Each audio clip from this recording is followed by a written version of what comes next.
All right, so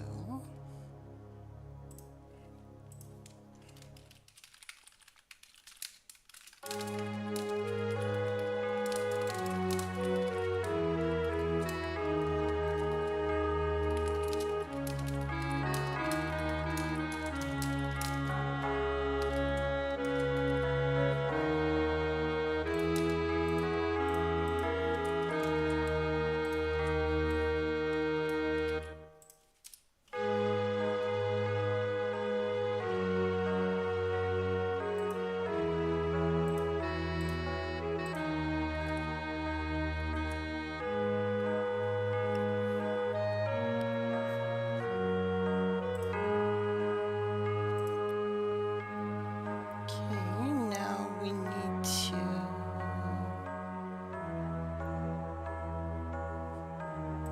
do this. I believe. Pop this out. Oh, it's been a long time. Let's see here. Gonna put this here. And then I need to... Where's my chat? Where is my chat? There's the video capture. Oh, that's the... Oh.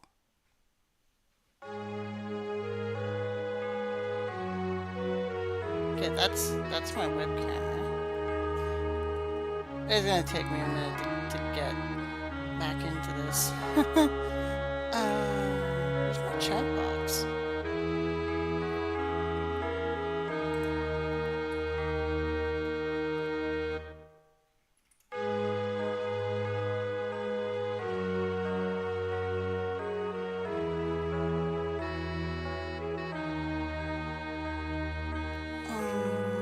Where did I put it?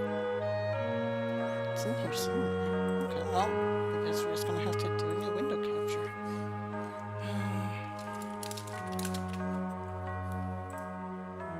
Chat DA. The window. There it is. Alright, so we're gonna... Whoop! That's not the right one I wanted to do. Okay. So give me a second, guys. I got to put you guys into the proper box. Yeah. With YouTube, you can't do this pre-setup.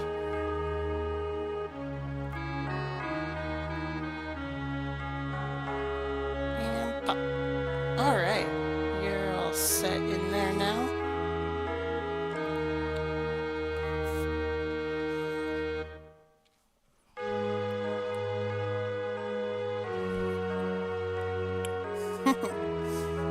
Alright, let me see here.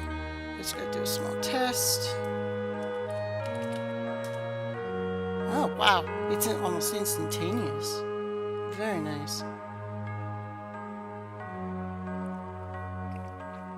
0 drop frames. Holy mackerel. This thing's going well today so far. Oh, I just jinxed it. I just jinxed it. That's so no. Now everything's gonna go to hell. The handbasket, ain't it? Alright, we'll put you back over here. Put you like right there. Okay. Alright. We've got, I think we've got everything. Let's, alright, I'm gonna do a test. Usually it takes me about 10 minutes to get set up.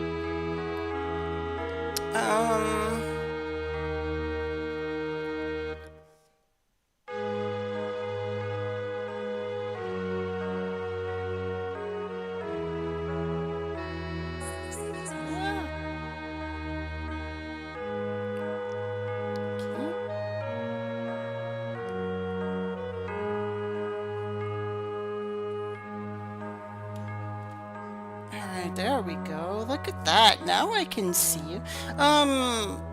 If anybody is watching yet, I was wondering if you could post something in the live chat just to make sure it's working while I'm clicked on the game.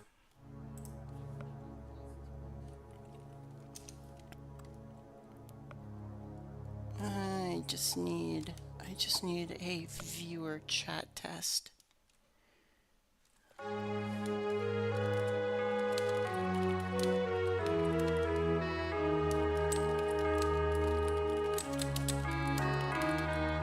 Ah, there we go. Awesome. Thank you, All Together Games. I really appreciate that. Now let me see if it updates on my phone here. Come on, phone.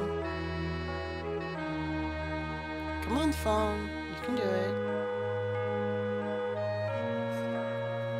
I'm testing to see how long it actually takes for it to appear on my other screen. Okay, so it's instantaneous on there, but it's like not appearing on my phone chat for some reason. Why? Come on. Why is the live chat not working on this thing? Come on. It's always something. Let's press play. Thank you. And where'd my live chat go? Hold on. There it went. Ah, there it goes. Okay, I guess I have to have it upright or it doesn't update. Okay, if that's the case, I need to find some way to stand this phone up. These might work. That might work. That might work. Let's see if that works. Let's hope it doesn't. Oh, I've got to reinforce it with my controller. Okay. Hi, staff. It's good to see you. I'm just doing like a small test before we get going. Now I'm just going to, whoop, let's see. Now I'm just going to do a quick.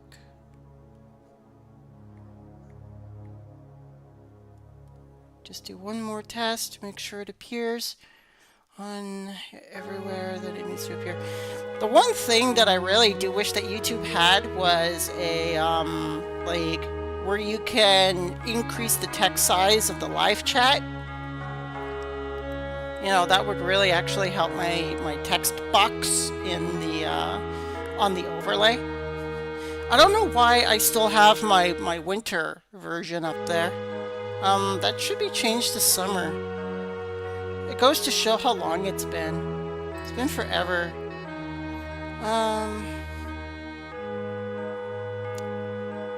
I don't know if I should do that right now. That's secondary overlay, primary overlay. Okay, that's the screen. All right, I'm gonna check something. You're gonna probably see a little bit of a difference. I think. I don't have my summer one right now. I forgot it wasn't made yet. I have my Easter one. I have my chocolate Easter one. Do you want my chocolate Easter, that was really hard to say on live stream. Do you want the chocolate Easter, overlay, or would you prefer the winter? What do you guys think?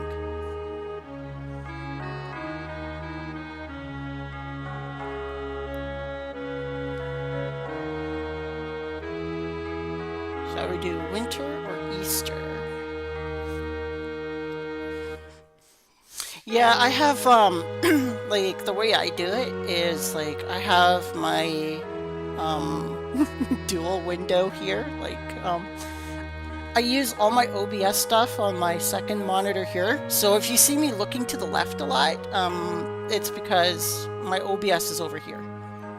And I'm just making sure that's still working. Winter fits the DA theme. Okay. Alright, so we'll leave it as winter then. Because I have winter, I have Easter, and Halloween. But my summer one didn't get made yet. I forgot. I have to complete that. The summer one's gonna have like tornadoes and thunderstorm patterns. It's gonna be really, really cool, and like grassy field kind of pattern along the bottom. It's gonna be, yeah. All right, it looks like everything is working.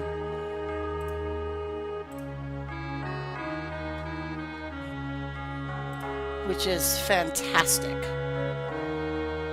I'm really happy. So, I want to welcome everyone today to Dark Ages. Legend of Darkness, 1999. This is an old game. Like I was young when this game came out, but this was my very, very first MMORPG, believe it or not. I found this game before I found Ragnarok Online, and I played this game religiously for many years alongside Ragnarok Online. And this game has stuck with me for a very, very long time, even to this day. Now, I've been away from this game sporadically, well, I should say consistently, not sporadically, for the past over like a year, over like, what, 4 years now? So this particular character is a, I built her in 2020, yeah. This is not my, like, primary original account. That account is long gone. I lost all the things to it. So, like, all of my beginning classes have all been long removed, unfortunately. I think I have 1 or 2 laying around still somewhere, but I'd have to like really dig deep into my bad memory and try and find them. But anyway, I'm sorry if the music is a bit loud. I can't turn it down any further without turning the music off. This is as low as the Dark Ages music actually gets. Now, what we're going to do today is we're going to begin a live tutorial for brand new players. And,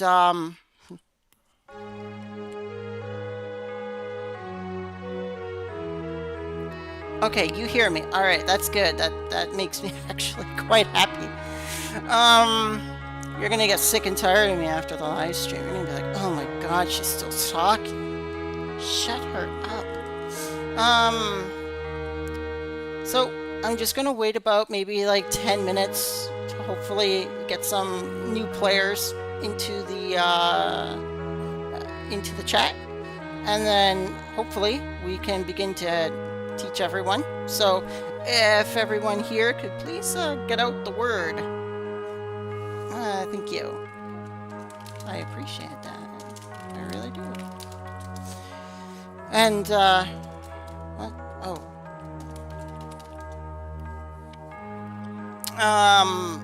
So once we can get like a few more people in here, we will begin the tutorial.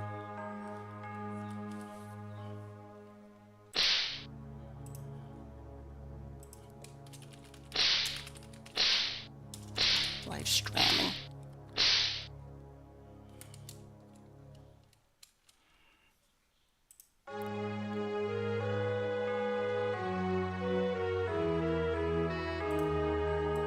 Whoops. There we go.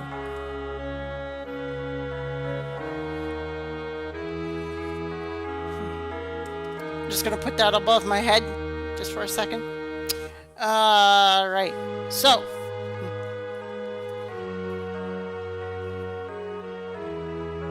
Oh, what's the link? I have that link actually. I have that link. Where are we?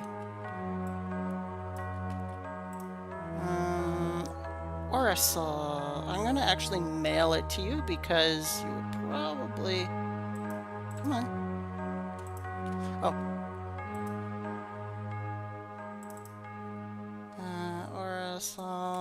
Rosyla. Link. Here you go.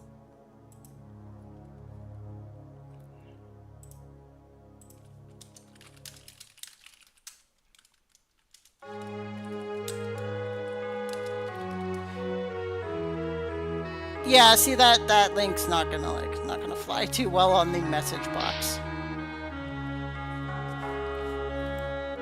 All right, so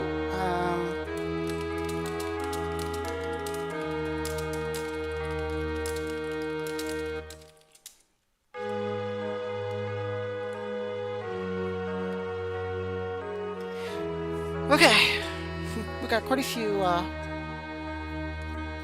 Nice.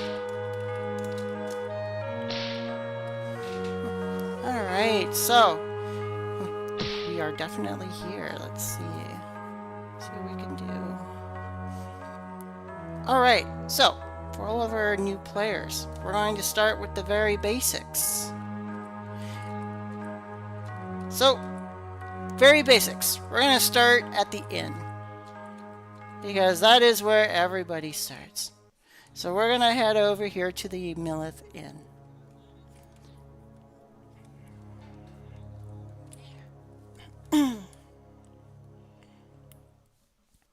Do do do do do do do do do do do do do. So we're just gonna bumble along here over to the Millith Inn because this is where you begin your journey at level 1. You know what? I should probably just create a level 1 and bumble alongside you guys. If it comes to that, I'll do that. All right, new players. Oh, so many new players.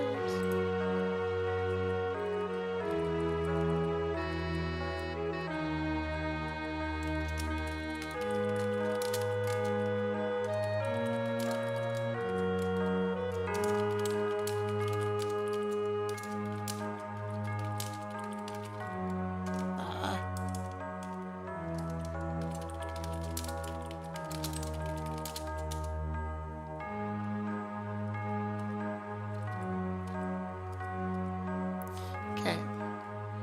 Now, let's see here. Alright, so this is the Millith Inn. After you go into the actual game, when you create your character, it pops you into the tutorial part. Now, the tutorial part you can either skip the tutorial and go right into the game, or you could talk to the few NPCs that are in the tutorial and they can teach you very, very, very basic things. And then once you move your character up and then to the right, there's a little path exit to the right, and it'll say, now you're ready to start your Dark Ages adventure. So, so that's where we're going to start. So you're just a fresh character, like this individual here, and you have no idea where you're going. So, first things first. You want to get to know where everything on the map is. So when you go out here and you click over to here, so this opens up the map and this shows you a whole tutorial of where everything is, or not a tutorial, but it's a map. Come on. And it shows you where everything is. It has these little icons here, and you match the icons with what's going on with their legend down here. For example, this little house thing here is the inn. This is the wizard shop. This is the potion shop. This is the rogue skill trainer. This is the armor dealer. This is the weapon dealer. They're in the same building. This is the chapel. So the chapel works as a means for your characters to get married. In this game, there is actual marriage. This game is so far ahead of its time. It's unbelievable. They did so much with this game way back when. Like things that you see now and take kind of like for granted now, like this game had it all back then. This is the bank. Oh no, that's not the bank. That's the witch's shop. But you can also get your some of your equipment from there. But it's only for a specific class, and we'll get to that. This is the bank. So the bank right here, if you have a full inventory or if you have more gold than you can carry, highly suggest you put it into the bank. In fact, if you have more than 50 million, 50 million gold, you can you could put that all into a single gold bar, and it becomes one little item, and you could deposit that in your bank, and it's a means of like not maxing out your gold. So it's really cool to know. Down here is the warrior skill trainer right here. This is the priestess. So if you're a priest, you get your priest spells from here. This is the Millith Crypt. It's a multi-level dungeon. If you are beginning the game, do not go too far down this dungeon. If you're level 1 to 5, stay on the first level of the dungeon. 6 to 9, you can go to the second level, and for level 10, you can explore the third, but don't go beyond 3. And be careful about the third level of the dungeon, because that's when monsters start spell slinging. Going back to the warrior trainer, there is something I did forget to mention, is that there are a few monk class skills as well. Like if you need to learn your kick ability, you will go to the Millith fighter, and you go into that box, right? Or go into that house, that building right there. This is the Temple of Choosing, right over here. Over here in the Temple of Choosing, this is where you will choose what class you want to be for the game. Now be careful when you're choosing, because once you've chosen, it's difficult to go back. So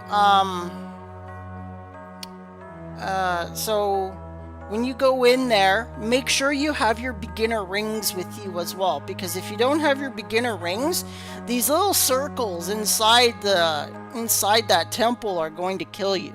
So you need your beginner rings that you get from the tutorial right at the start of the game.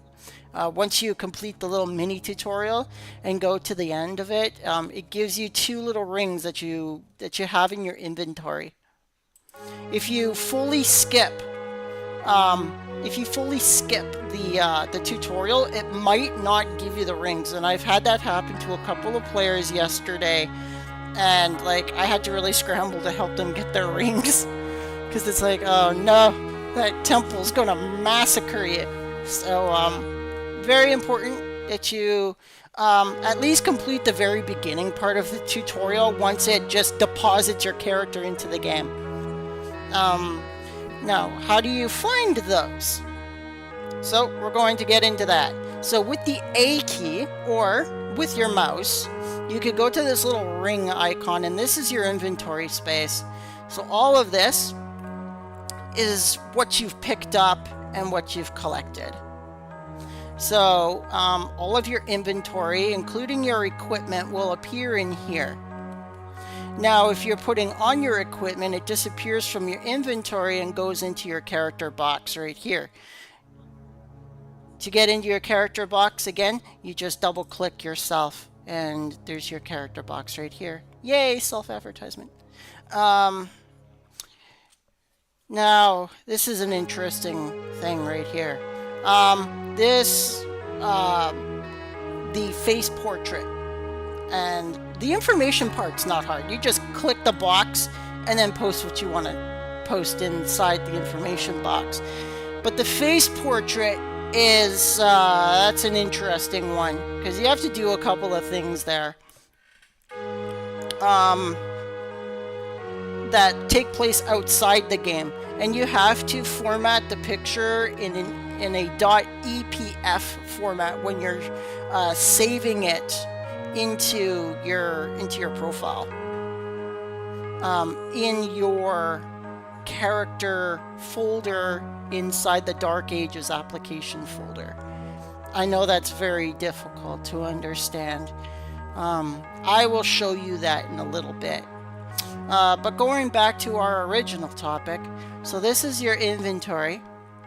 This shows you how much gold you have. Your inventory actually has double the space. So if you click this little +2 here, your inventory space increases to 5 boxes. So if you find things that it's like, hey, I picked that up, why isn't it here? Just click that +2 and it might be somewhere on the hidden side. So next up, we have the skill section. So this is the skill section right here. Yay, hi. Everyone's saying hello. So this is the skill section. No, I'm not sleeping. My character's not blowing bubbles.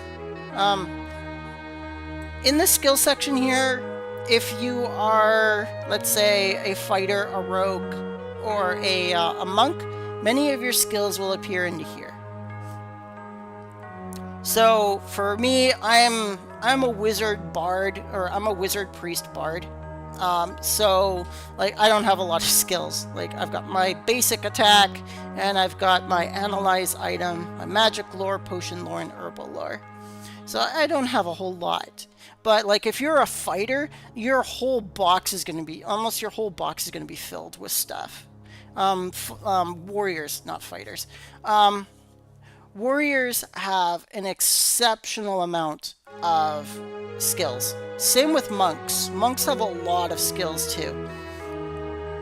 So, let's say you make a fighter, you're probably going to have like up to here, like you're going to have this whole entire 2 top boxes full of skills. Now to get to there, again, you can either click the 2 swords or you could press the S key. And the S key just opens it up for you. So A is inventory, S is your skills. Now for the spellcaster, all your spells are going to appear in here. This is this little magic circle with the little explodey trails. That's your magic box. So this is where all your spells are going to go once you've learned them. You can either click it, or you could press the D key. D as in doorknob. Because I'm a doorknob sometimes. So now there's a trick to this that you can use for spells. And I know this because I'm a spellcaster. If you look on your top bar here, you'll notice a bunch of numbers. So this determines, like if you want to just press a number like 1, 2, 3, 4, 5, 6, 7, 8, 9, 0, the hyphen, or the plus. So if you want to click any of those, right? And then you click, let's say this monk here. See, I pressed 1, and then I clicked the monk. And that will cast Art IOC because Art IOC is in the number 1 slot. So for new priests and even new wizards, let's say for new priests, you want to like heal your ally, but you don't just want to like just constantly drag your spell up, because normally you'll have to drag your spell up and drop it on top of the player you want to heal, right? But if you have them up onto the top box here, you can press the number and just click them, and that will initiate the spell.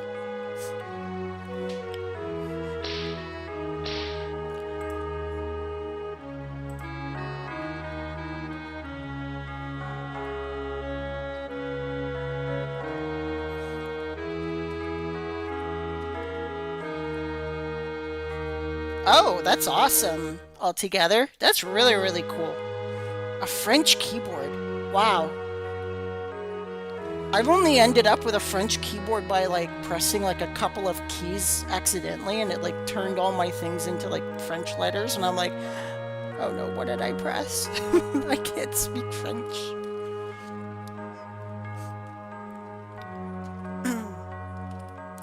Someone needs to know where the wizard is. Are you gonna go help him? No.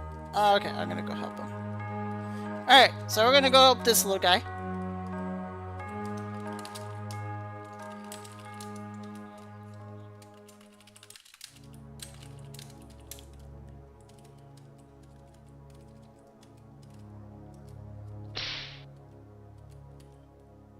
And he's going the wrong way.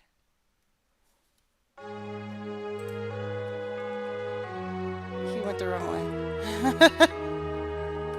Okay, well,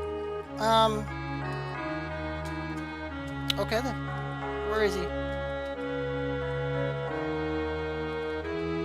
Oh, you're right here. Duh!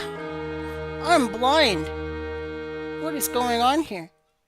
I totally mixed up this girl for that other novice that just walked by. Alright, yeah, the wizard's in here.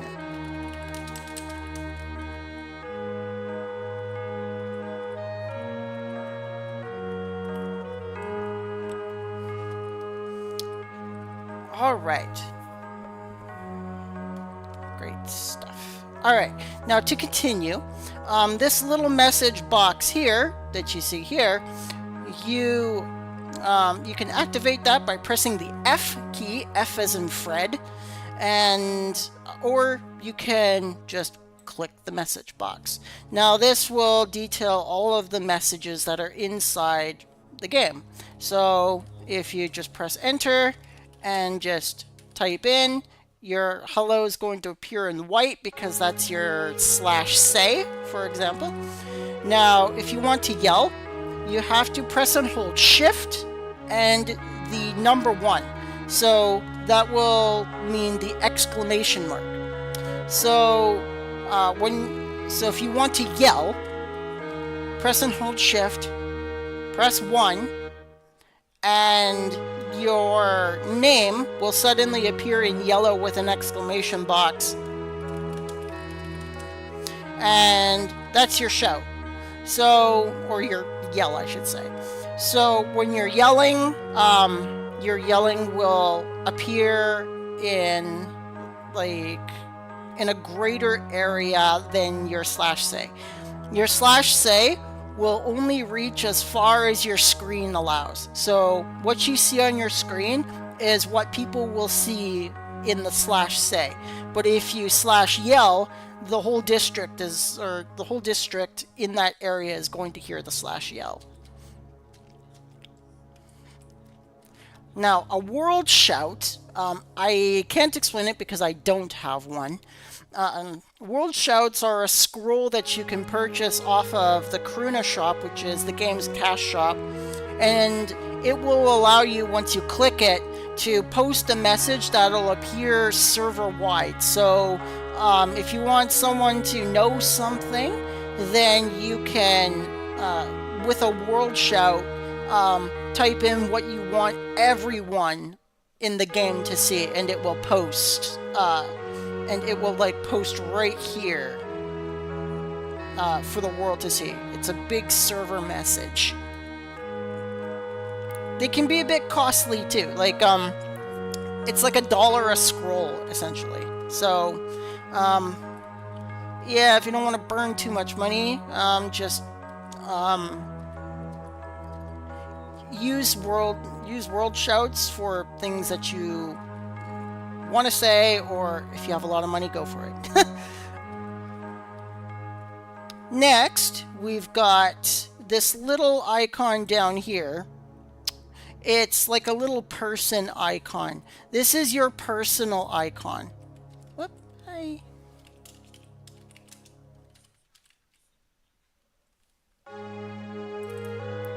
There we go. So these are world shouts. So thank you so much, Aisha.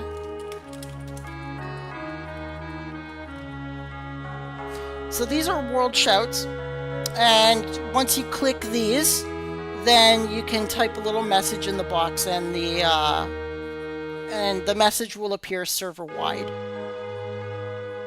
Now going back over to here with the G key, G as in George, or you could just click this little person icon here. This is your status box. This is like your character sheet. So over here is all your statistical scores. Here's your hit points, obviously. This is your magic points or mana points, however you want to say it. This is your experience bar. This is like how much experience you've gained. This is how much gold you have on hand. And A dot experience is your ability experience.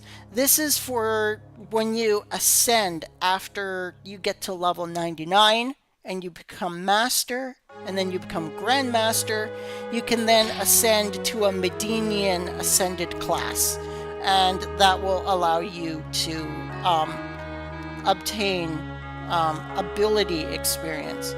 So for example, I'm a bard, as you can see up here. That's a Medinian class. So I've gone through the level 1 to 99. I've become a master, a grandmaster, and now I've become a bard. So because I'm a bard, if I go to Medinia, which is an area for higher levels, then I accumulate ability experience. But if I'm here in the Temerian area, which is the level 1 to Grandmaster area, I'll just accumulate experience.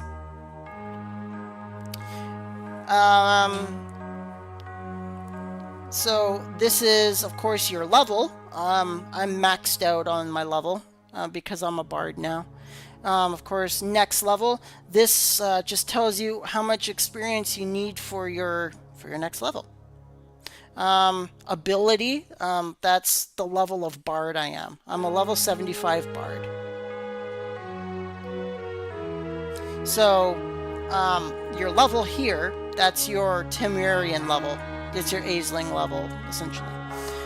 So once you get to level 99, this stops, and then once you get your like bard class, this will follow up. Now we're going to talk a little bit about the statistics here.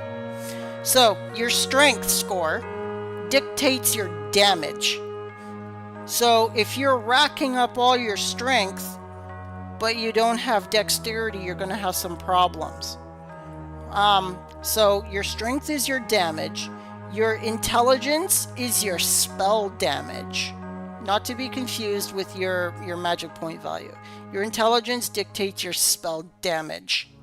Your wisdom dictates your magic points. So if you want to rack up magic points, then you'll want to put stats into wisdom.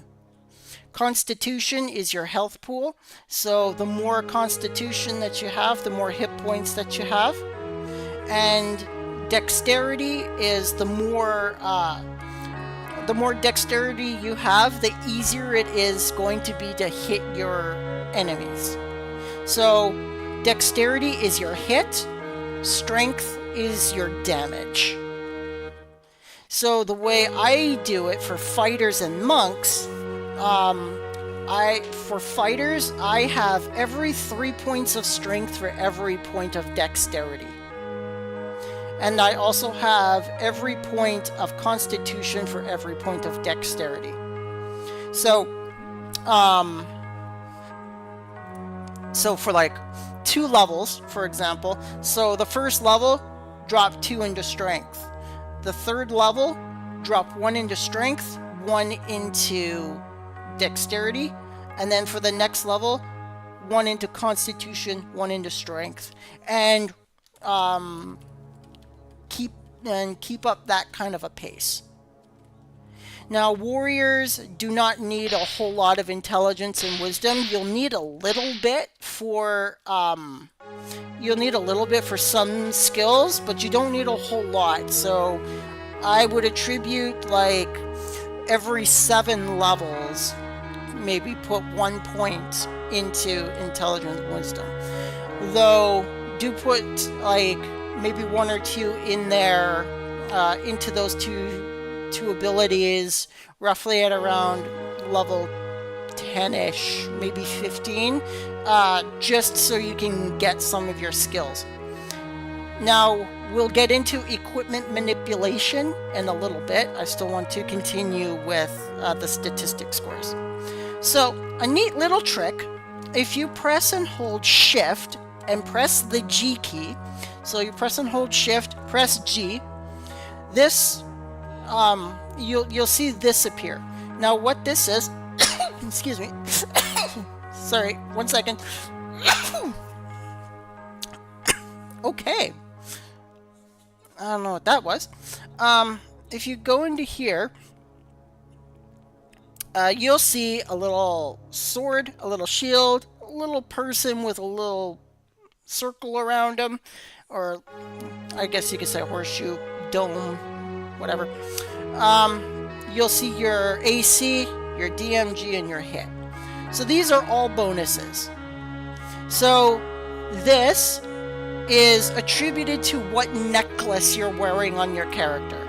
So, as for me, I'm wearing a dark gold jade necklace. So because I'm wearing a dark necklace, my attack element is dark. So whatever element you put as your necklace, let's say you put like a wind necklace on you. I actually have one.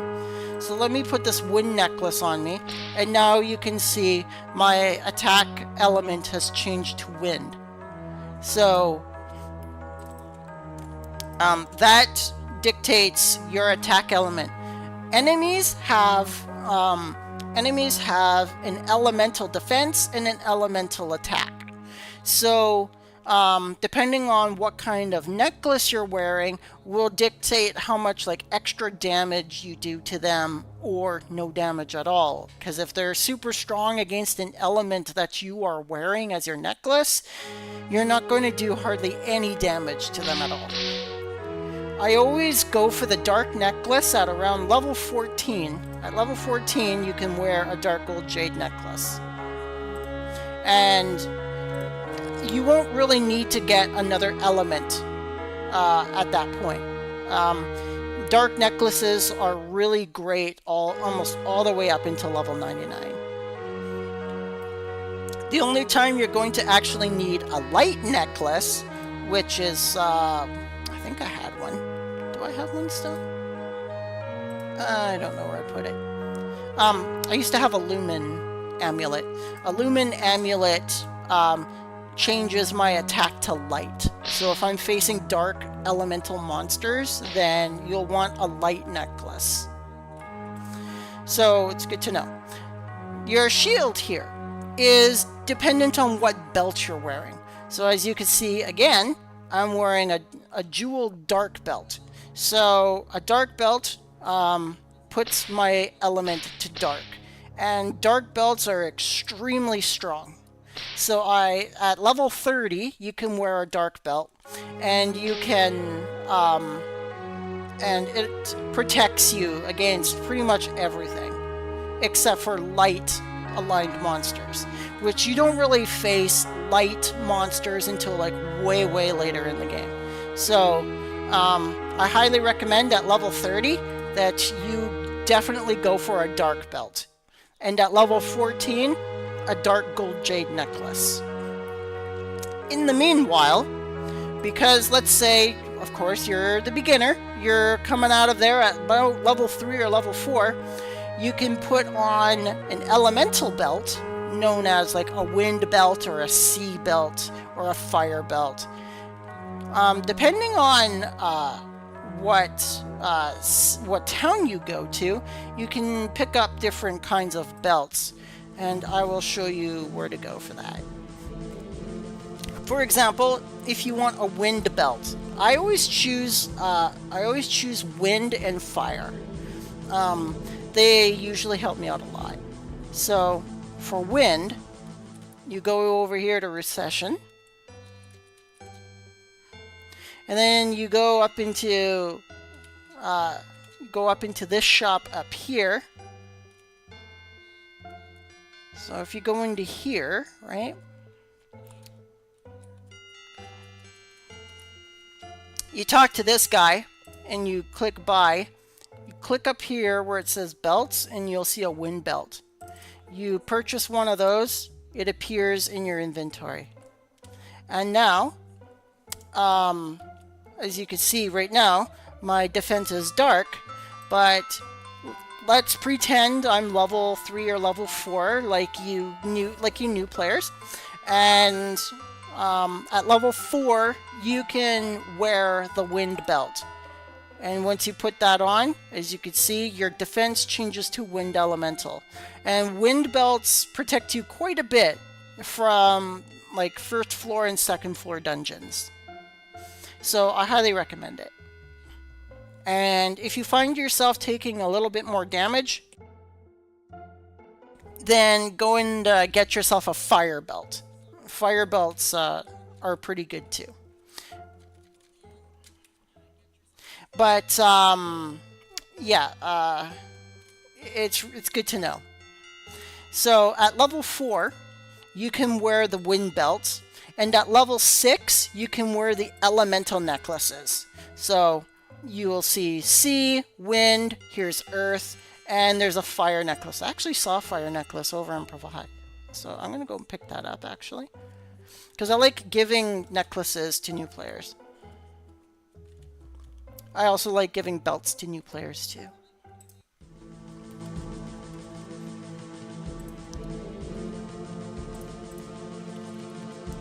I bet you it's not... Oh, it's still there. Look at that. So that's the fire necklace right there. Fire necklace. So, yeah. So these are the elemental belts here. You know, you have your fire, your earth, your wind, your sea. So, not your belts, necklaces. Did I say anyway? They're necklaces. And those will all dictate your attack element. So, fire, earth,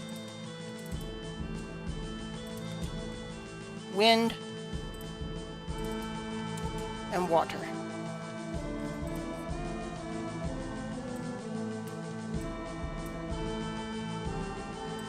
Come on.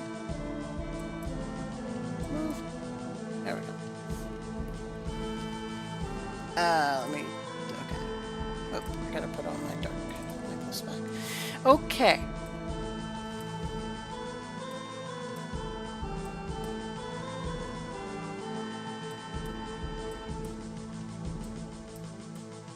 So, again, level 4, you can wear an elemental belt, and level 6, you can wear a necklace.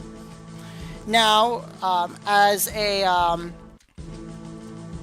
monk, or a warrior, or a rogue, you can put on silver and gold earrings, which will increase your strength score. Now, this one takes me a little bit to remember. Okay, so if you're a wizard, a level 1 wizard, you can go into here and you can pick up your level 1 mage dress. So this is the level 1 armor for the wizards. For the female wizard. Female only. There are some armors that are dual gender, but many of the armors are for specific genders. So, if it says you can't wear this, it's because you're not the appropriate gender to wear. I'm pretty sure the gold and silver earrings are here in Millith. I can't quite 100% remember where the, hold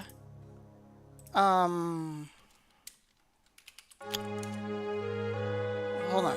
Let me, I can fix this. I can fix this. Oh, right, they're in Pyatt. Okay. Yeah, they're in Pyatt. Okay. Whoa, whoa, whoa, whoa, whoa. Let's not frickin'...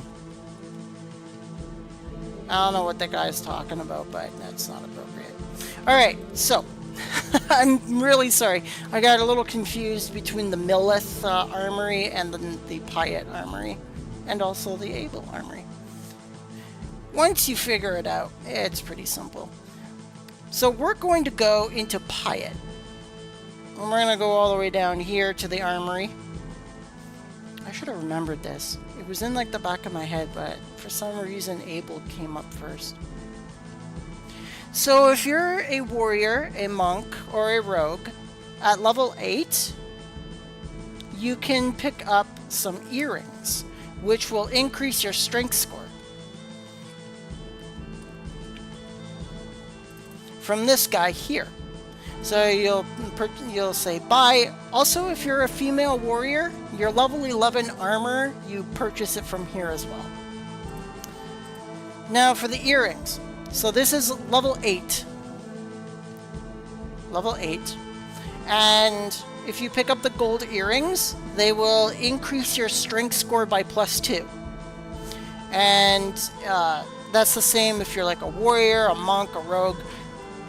Whatever class you are, if you pick up these gold earrings and equip them, your strength score increases by 2.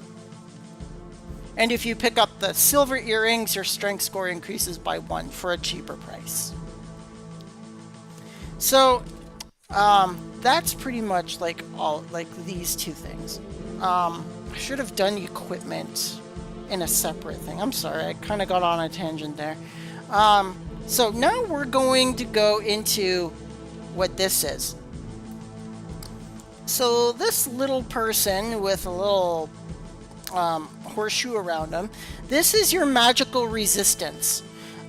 When an enemy casts things upon your character, this dictates the percentage of what the enemy needs to break in order to hit you with that spell. So the higher the percentage, the more spell protection you have. Now, all like level 1 to level 4s, even up into like level 15s, this is going to be pretty much 0 for a while. Until you get gear that specifies that it protects you from magic. Now, if you want magical protection, I highly recommend Gramail Blasted Gear. So Gramail gives you magical resistance to your gear.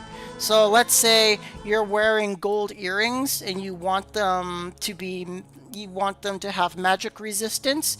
Go and find yourself a Gramail priest who might be willing to consecrate that item into a magic resistance pair of gold earrings. So when you put that on, it'll say 10%.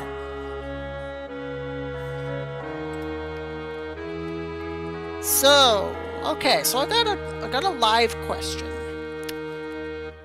He wants to know where to learn skills. Alright, so what class are you? If I may ask. Because there's different places to go for different skills. Alright, so you're the monk. So once you're the monk, you will go down to here. So we're going to go down here. Just to show you where we are going, I'll open up the map. We're going to go to this building down here. And you're going to go to this door specifically. So this is the Millith fighter, but he also has monk abilities. that you will train. So we're going to go down here.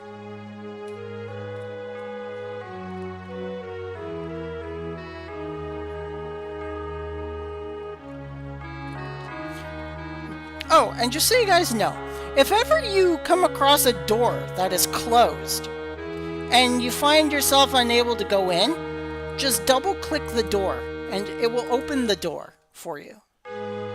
So just double click the door and it'll open and you could just go inside.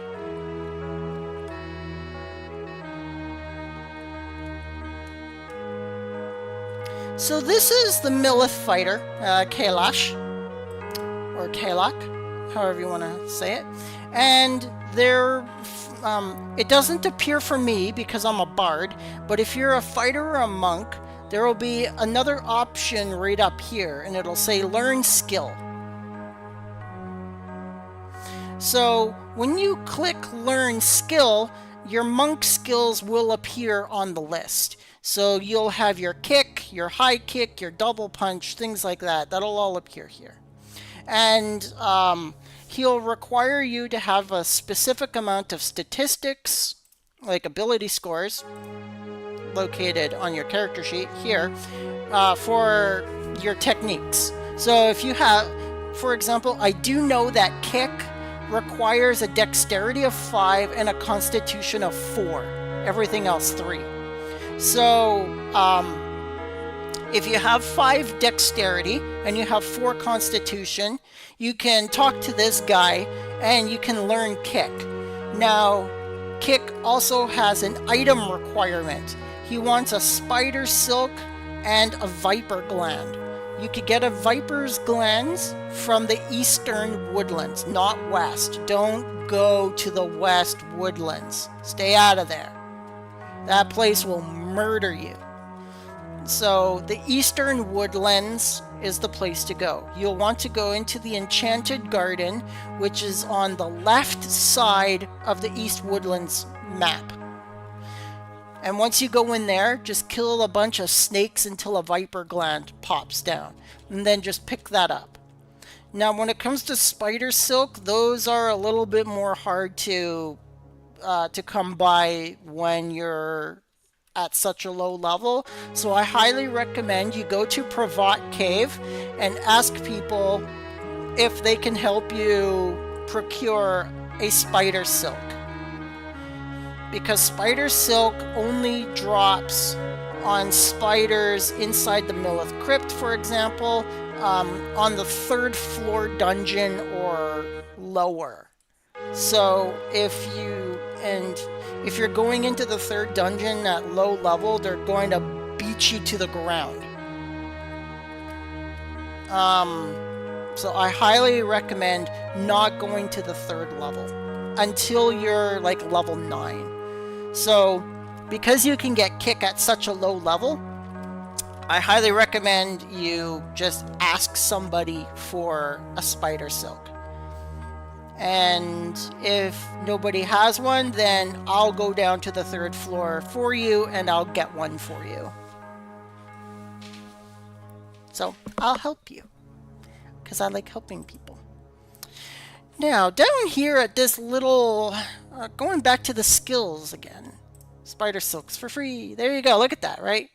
Actually, no, I'm still on this page because I still have to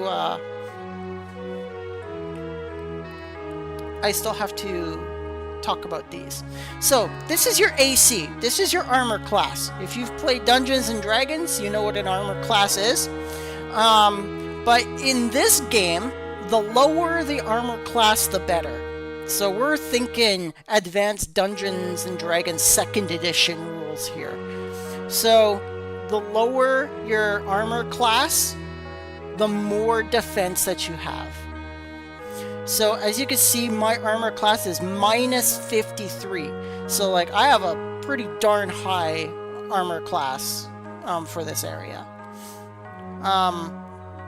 Once you get to like AC 0, it'll then go into the minuses. So the more AC you have, the more damage the enemy is going to do to you. So try not to have more. Have less. You want less AC. So when you put on your equipment, your AC is going to drop, which means it increases. Remember that.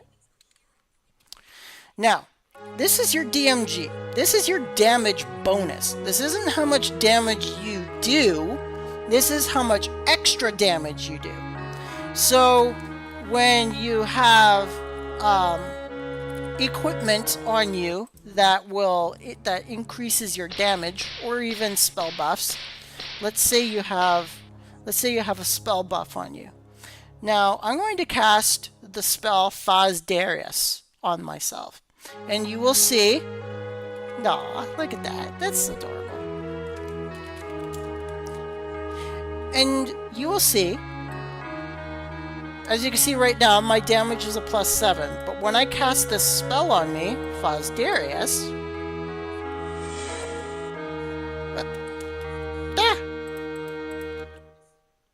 okay, it's not working.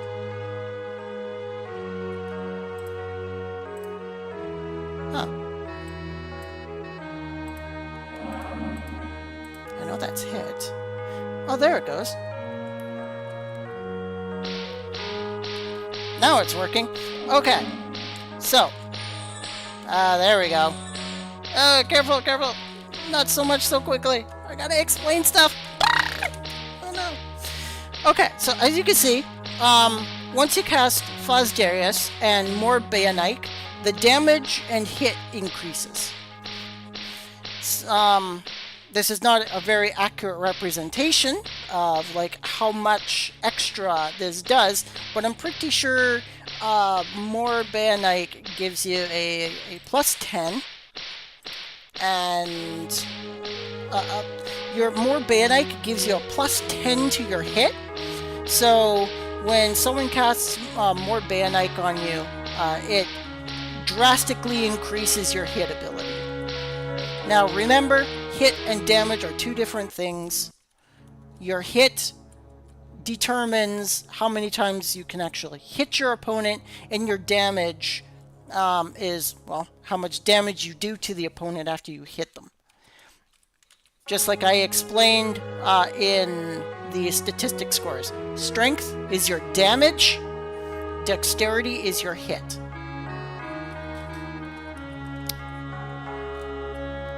So going down here into this little, looks almost like a bat. This is like base skills. This is like very, very base skills. So every so often you will, like, you can come across some Millith NPCs and things like that will give you like base abilities. Like, it allows you to look, which means it allows you to like to look at people. So this is almost kind of like, this was like 1999's version of like Inspect. Look also tells you where you are.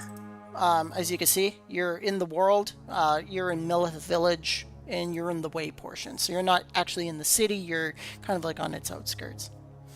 And swimming, so swimming was, there wasn't a swimming event done many, many, many years ago. And the swimming allows you to jump into the water and allows you to swim around. Swimming will also allow you to go underwater. I don't know if they still do that, but I remember like back in the past, the swimming allowed you to drop into like some kind of underwater zone. I think it was for the Carlopos quest, but I'm not sure if that's a thing anymore. So, and then of course men's staff. So for me, my staff sometimes gets broken because I like to beat people up with it. And when you're bashing people with a weapon, it has a durability. So as you can see, my staff holds a durability of 39,490 out of 40,000. So weapon durability is very important to keep an eye on, especially at lower levels, because if you get a message up here saying the durability of your gear is below 25%, it's going to start telling you when your equipment's going to start breaking. And when your equipment actually breaks, you'll have to buy a new one. So, it's always best to repair. It's always best to repair your equipment. Now, here's the thing. Some things in this game are ridiculously overpriced. So, and there are items where you do not want to repair because there's such an abundance of them that you can afford to let some items break and just go and pick up a new one. For example, the dark gold jade necklaces and the dark amber necklaces, don't repair those. Just let them break and just go and ask someone for a new one. They're usually scattered all over the place. People just drop them like candy. So don't repair those. However, do repair the belt. Like, your belt is like super important and you don't want that to break. And now the reason why I say let the dark necklace break is because the dark necklace repair costs are through the freaking roof. They're like ridiculous. So save your money, just let the dark necklaces break. Oh, I'm gonna pick that up. That's a small spinal ring.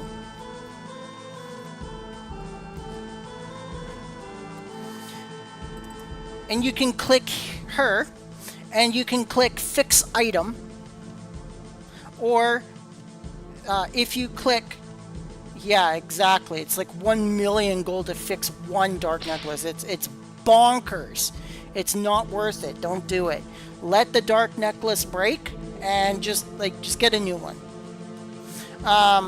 So you can either fix all items, which is risky because if you fix all items, she's going to tell you how much it's going to cost you to fix all your items. So for me, to fix all my items, it's going to be almost 400,000 gold if I do it all at once. But if you just click fix item, this will detail all of the things that she can repair. Now, this list will increase if you take equipment off of your character. So if your equipment's breaking, unequip them and then go to her, click fix item. Now any armory,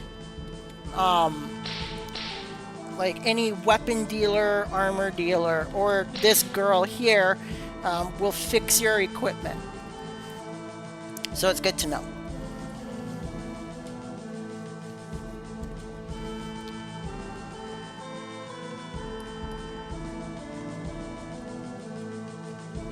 Aw, hi Factuals, you're very, very welcome. I am so sorry that it took me a little bit to see your message. I was really, really busy talking about equipments and stuff like that. But thank you very much. I really appreciate that. You guys have been really awesome. Now, we're gonna go to Abel here. Now this is for warriors. So we're gonna go over here, and we're gonna go to this guy. We're gonna go to the armory here in Abel. Did you know I was here when they glassed this place? This place used to be all green back in 1999. And then I think in like 2006, they decided, no, there's some kind of major winter event going on. And they literally iced the entire like cities of Recession and Abel. And they never turned it back. It's always been iced over since. So this guy, this is for warriors. So this is where you'll pick up your greaves. Aw, thank you.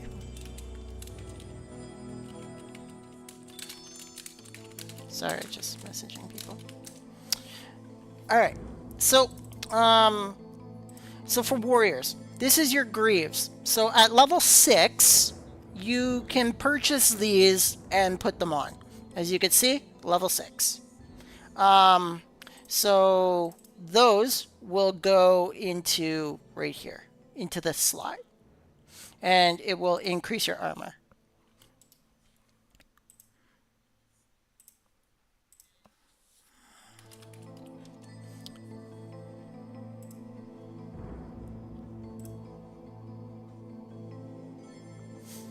Now, when it comes to your gloves for warriors, your gloves will be in the Millith Armory, and you can purchase 2 of them, and those are your leather gauntlets.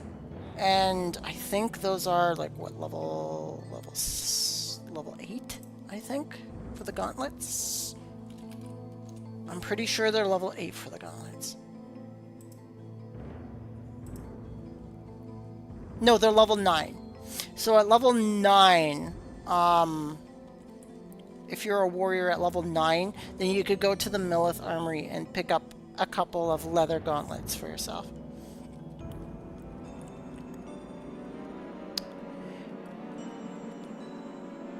Now,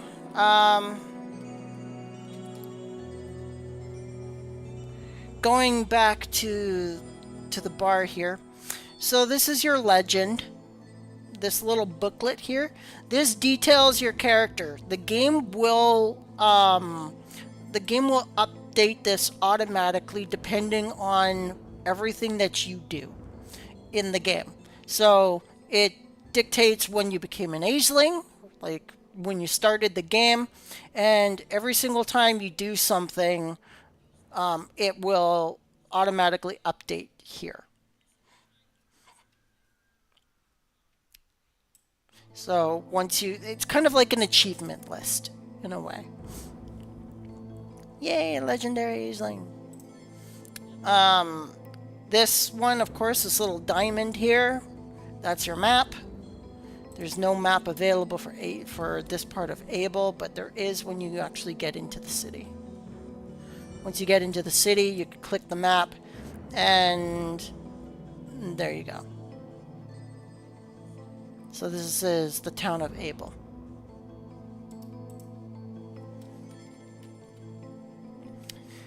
This is your group. Once you have grouped with somebody, those names will appear in this box here, so you could keep track of who's in your group.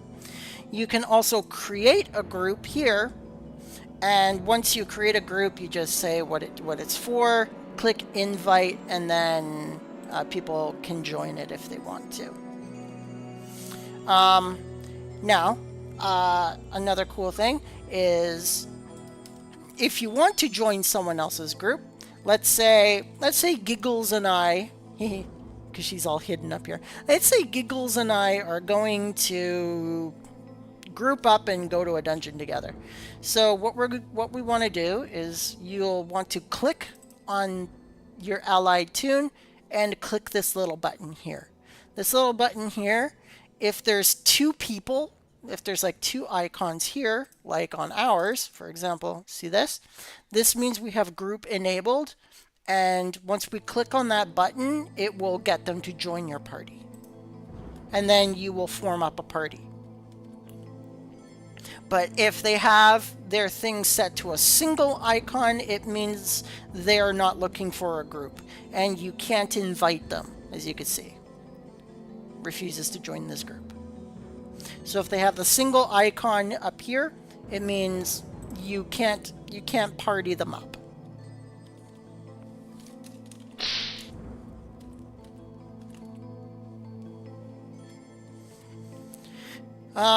Now,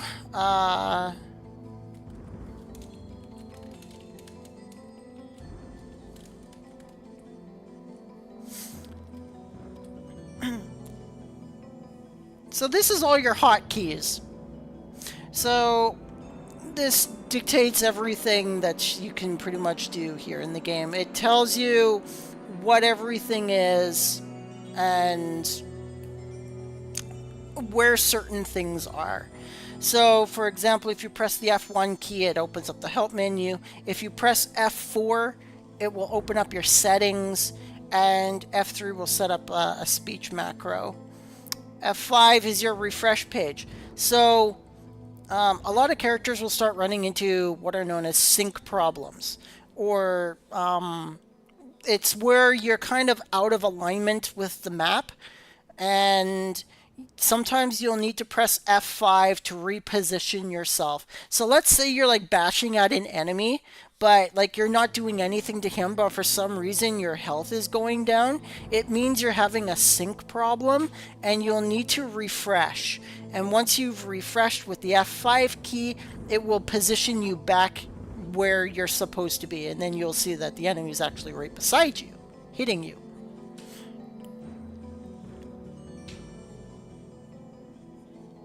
Your F9 is your ignore list. Your F12 is your screenshots, things of the sort. To get out of there, just right click. Of course, you could take a screenshot with this little button right here. And then, of course, these are your settings.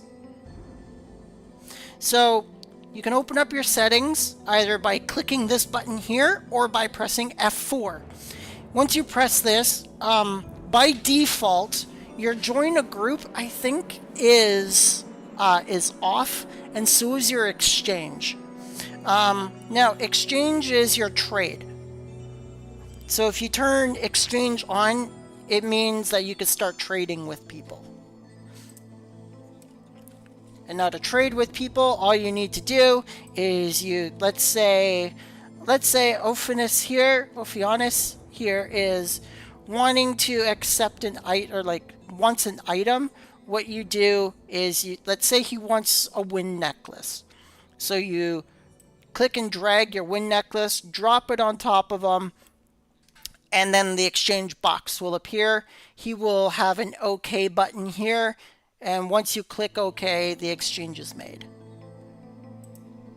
And then it'll say you exchanged. Thank you, Ophianus. I really appreciate that.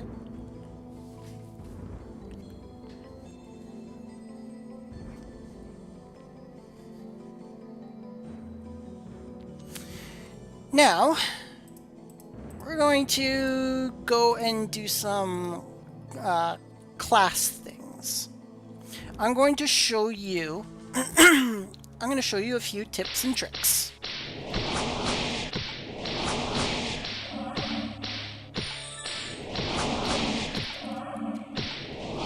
Let's see here.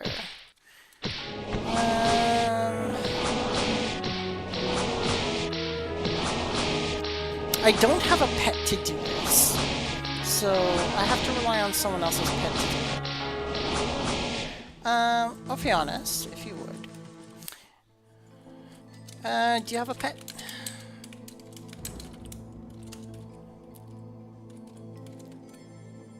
I want to teach them something.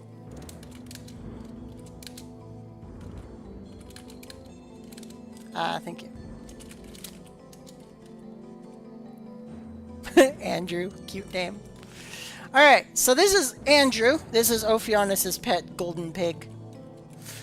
Now, I'm gonna teach warriors, monks, rogues, priests, wizards. I'm gonna teach you all a cool little trick.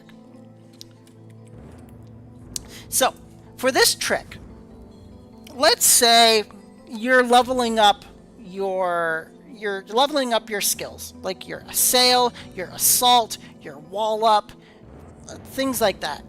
And it's like, oh my god, I've been having my hand on the spacebar for like an hour, my poor fingers.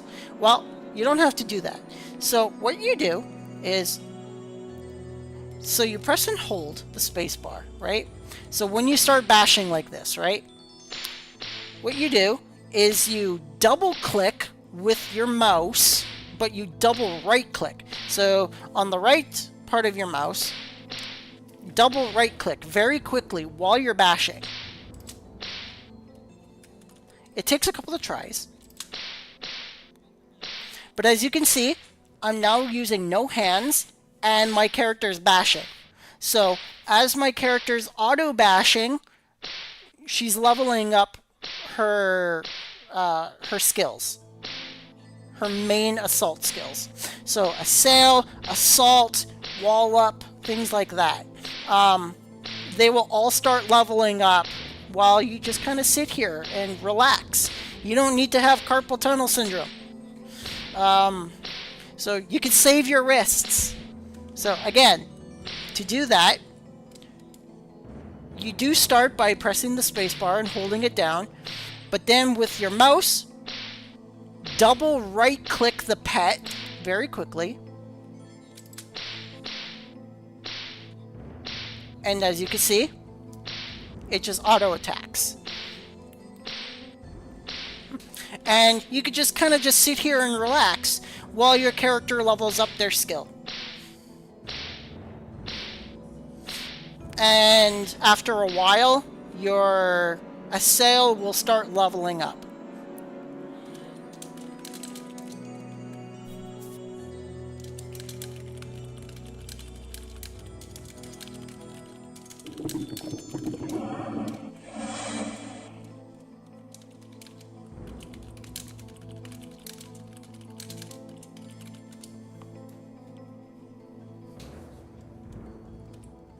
So,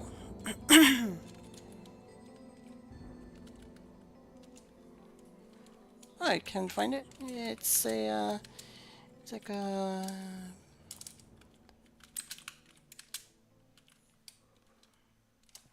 huh, interesting.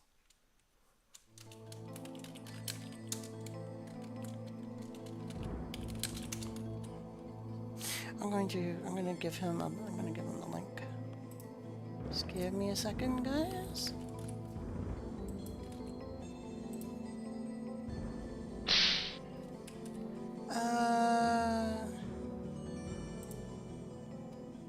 I'm actually gonna mail it to him. So this is Gakazu.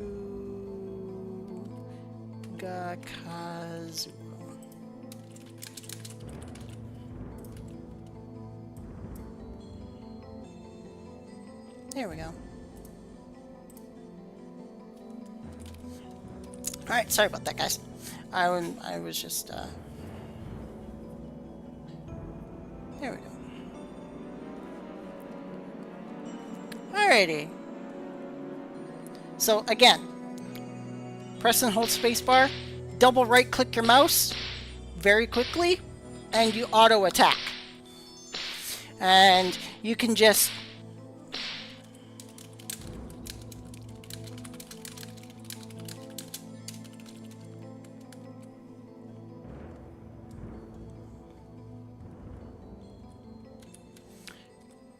And if you guys do receive mail, just click this little letter box down here on the bottom left, and that opens up your mail section. And you could just click mail, and you can receive all your mails.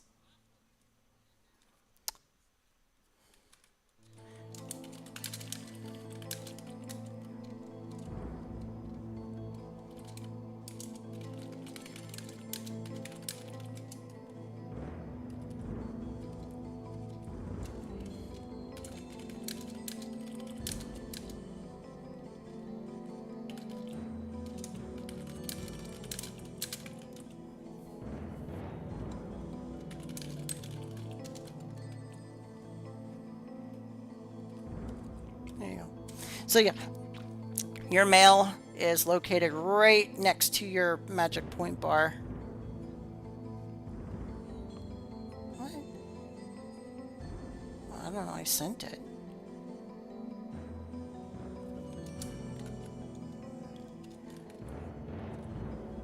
I don't know, maybe he'll have to kind of... There we go. Yeah, he's gonna have to type that out if he can't find his mail. Even if you're unregistered, the mail should appear to you. We'll see. But anyway, I don't know. We'll see. Hopefully he can find us. So when you're like going around, start running after people. Yeah, that's one thing, right, guys? When you're doing your auto attacks, make sure that you are by your computer. Like, Because if you venture off and one of those guards or rangers finds you beating on something and you've been doing it for like 20 minutes, I think it's 20 minutes, and you haven't responded to them when they say, "Are you there?"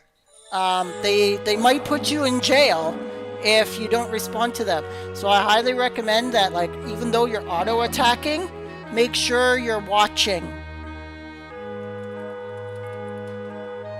Make sure you're like watching your screen at least.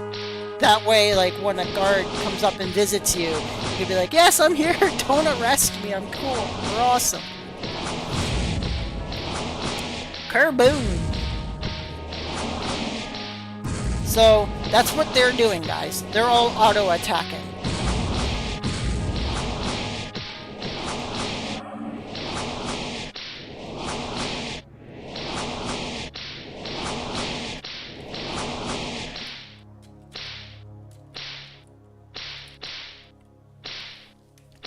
All right, so what to teach next?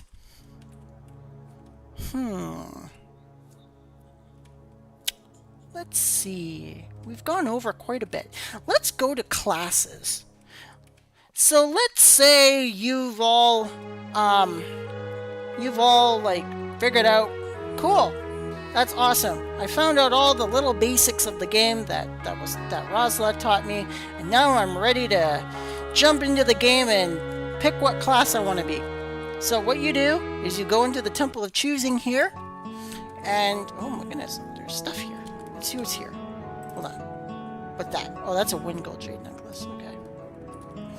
And let's say you're ready to choose your class. So what you're gonna do is you're gonna go into here, and there's gonna be an option for you called like class, like it's different on my screen. I've got to remember what it says for a new player. But there is an option here. For me, it's guide reception. But for you, it's like a class path of sorts. And once you click that, she'll be like, "Are you ready to join? Are you ready to choose your class? This is a process that can't be undone." Things like that. And then once you agree to go into you are about to go on your final journey as a peasant and into a class.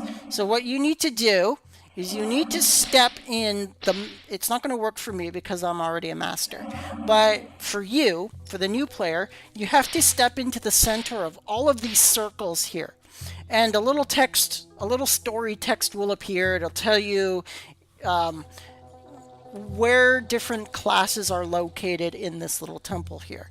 So if you're looking to be like a warrior, for example, you're going to go that way. And if you're looking to be a spellcaster, you're going to go that way. So let's say you decide you want to be a warrior. You have to step in the middle here, and it'll tell you to go to the left, right?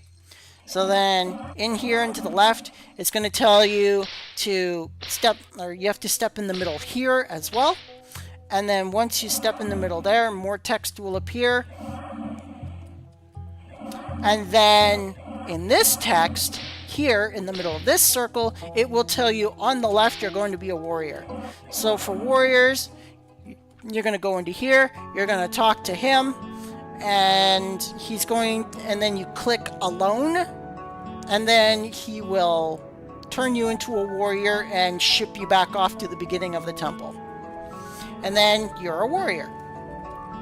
For monks are a little bit further up ahead. So again, you step over here, you go down this tunnel,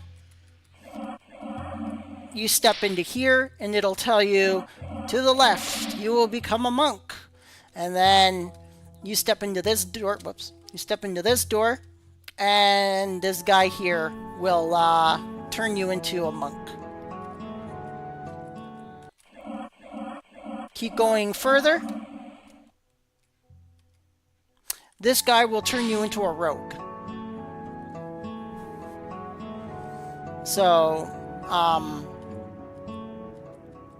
Yeah, you step in the middle there, and it'll tell you, go that way if you want to be a rogue. Now, for the magic classes, I'm going to go back to the beginning here. So just give me a sec. Got to do this right.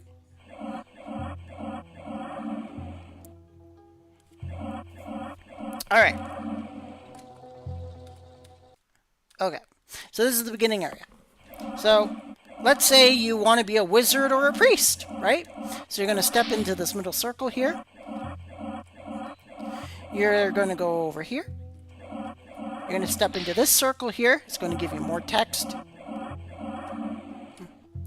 And then over here, if you step into this circle, it's going to tell you over here is the wizard.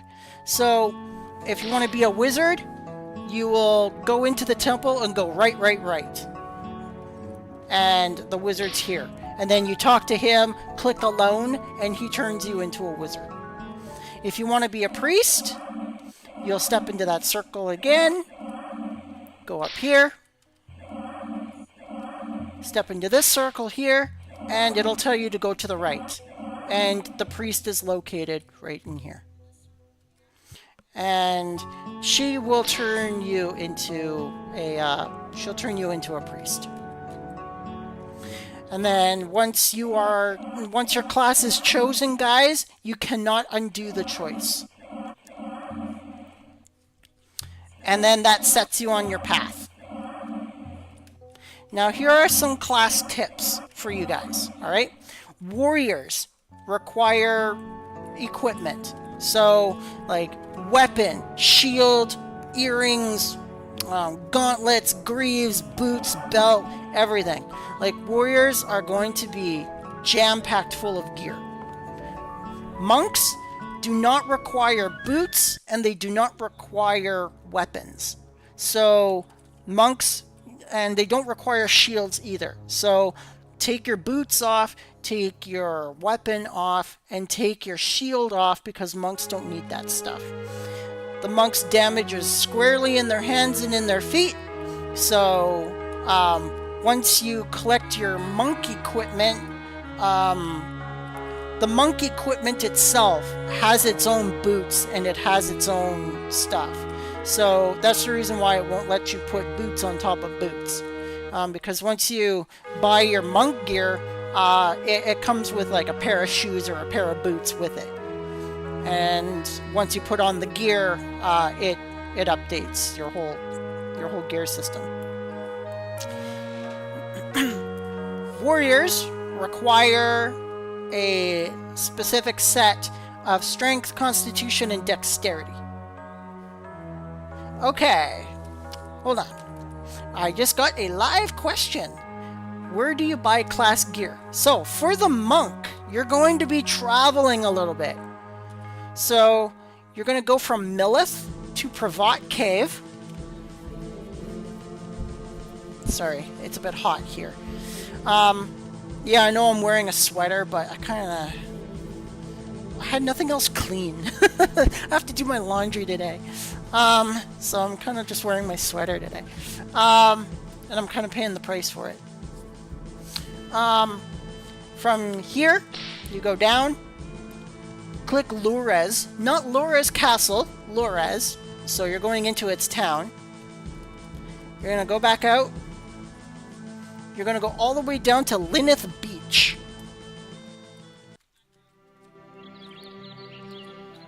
Leave Lineth Beach, and you're going to go to Oran Island. Now, here in Oran, especially for your low levels, be super careful in this city. Now, the enemies in here will not attack you unless you hit them. If you hit them, they're going to beat you into the floor. So, I don't recommend it.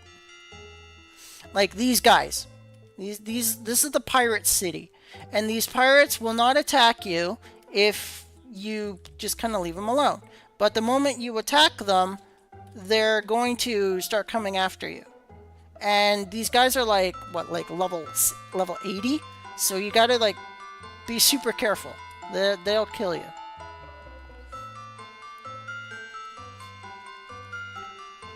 So just leave them alone. They'll leave you alone. They might harass you a little bit.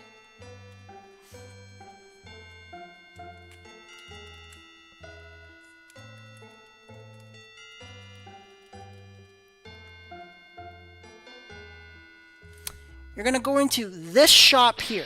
So this is the armor shop here. And for level 1 monks, you're going to talk to Narducio. Now, Narducio will have male and female gear, so make sure if you're a male character, you look for your male gear here. If you're a female, this is the female tab. So this is all the female gear, and this is all the male gear. Now for the male monks, you'll want to be on the left tab here, and you'll want to click next, and you're looking for the Oren Dobak. Once you click this and purchase this, then that is your level 1 monk gear. And also remember that before putting on your monk gear, you have to remove your boots, because monk gear comes with its own boots. So it will make you take your boots off before you could put the gear on.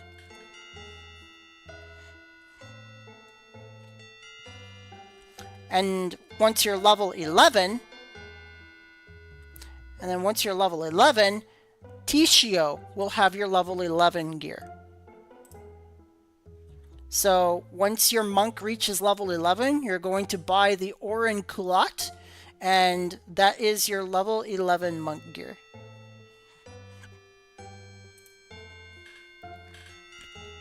I still say the Oren gear looks the best.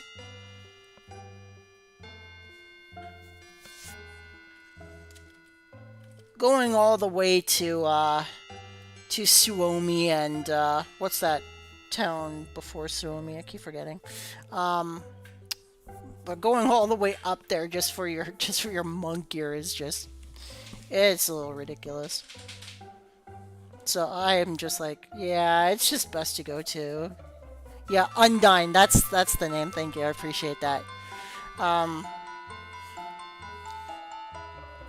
Just going all the way over there for your monk gear. Oh my goodness, that's a walk.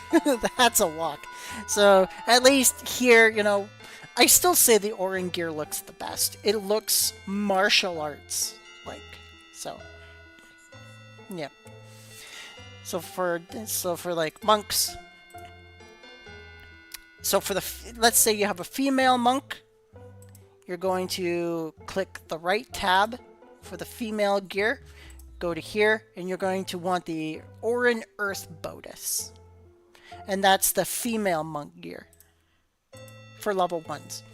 Now, the level 1 gear for warriors is right here, the Oren Leather Tunic. This is the Rogue gear, the Oren Scout Leather. This is Wizard gear, the Oren Guard Corp. And this is the Priest gear, the Oren Cowl.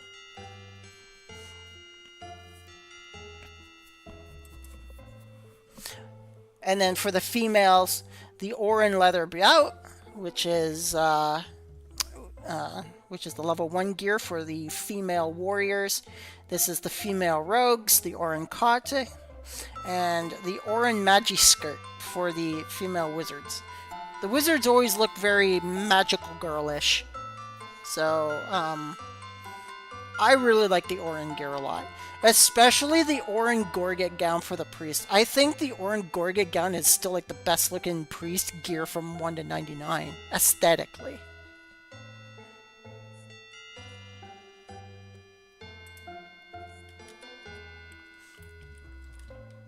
But again, that's just my opinion. It just looks nice. I don't know. I don't know why. It just really, really looks nice. See, look how adorable you look. Oh, hold on. I gotta take the training suit off. There we go. And I'll take my cape off, too. See, look how adorable I look.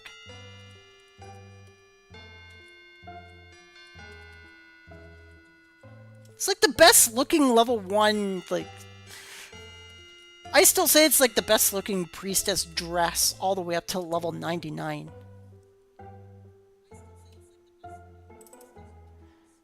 This is my, I think that's my bard gear. That's my legendary priest dress, yeah.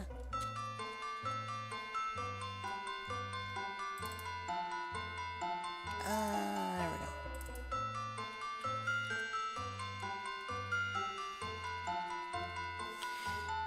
So, yeah.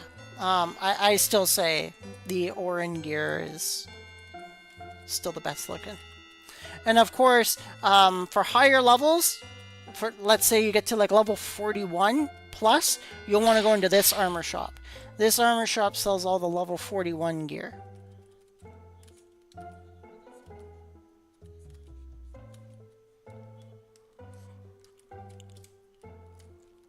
Now for wizards and priests, I have something for you. So for wizards and priests, there is a jewelry shop down here that sells really awesome equipment for you. It's located right in here.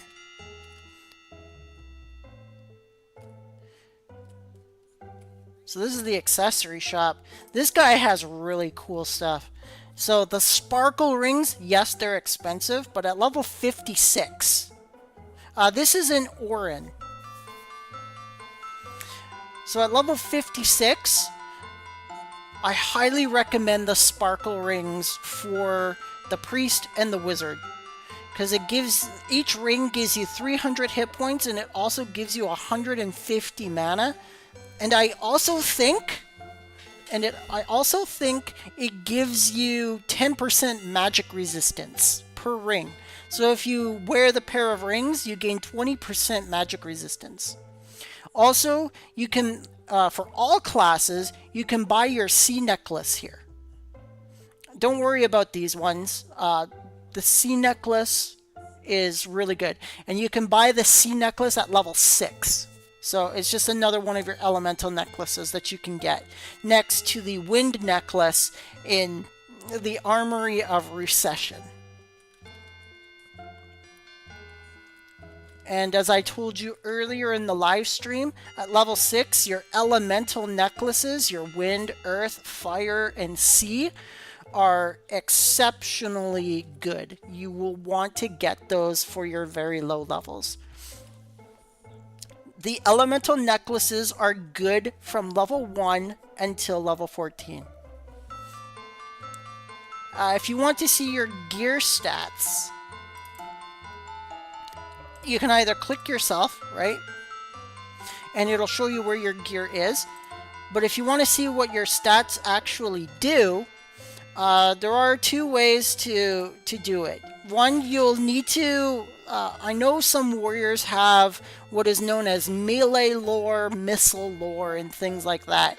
The melee lore will tell you what the weapon does and how it does it, and it'll also have armor lore. And once you click armor lore, and you look at one of your equipment pieces, it'll tell you what it does and how much it weighs and things like that.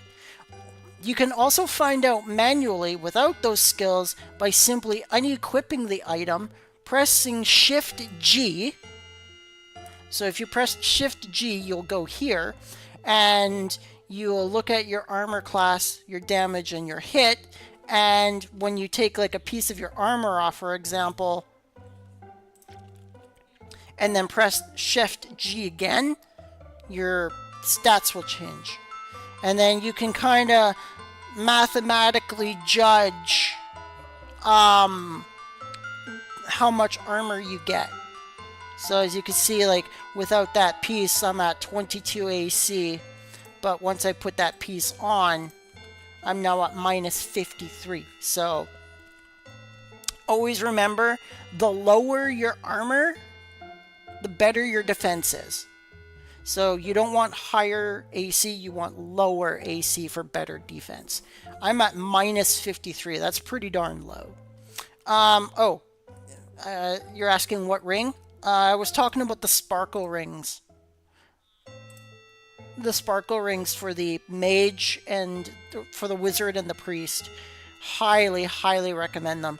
Though you won't get them to level 56. They're pretty up there. They're like your mid your mid level your mid level rings. But like highly recommend them. They're super good. For the monks and warriors, there are rings that I do fully 100% recommend for the warrior, the monk, and the rogue. And those are called the Emerald Ring and the Spinal Ring. Now, if you start the game, you'll notice that you have the small Emerald Ring and the small Spinal Ring. Now, their successors are at level 12, and so the normal Emerald Rings are level 12, and the normal Spinal Rings are level 11.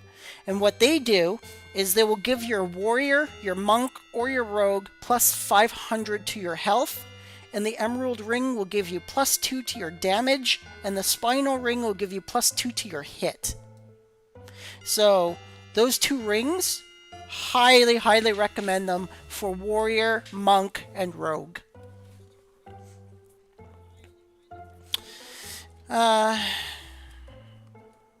Now, cover ways to make money in early zones. That's a really good one to actually cover. So that's actually very good.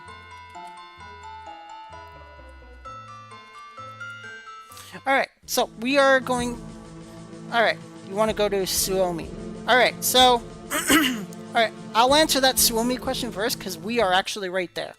So from Oren, for example, from Oren, click Able all the way up here. It will pop you over here. Take this boat all the way to Undyne. Undyne might not let me wear my weapon. Undyne is I think it's a very weapon-free city.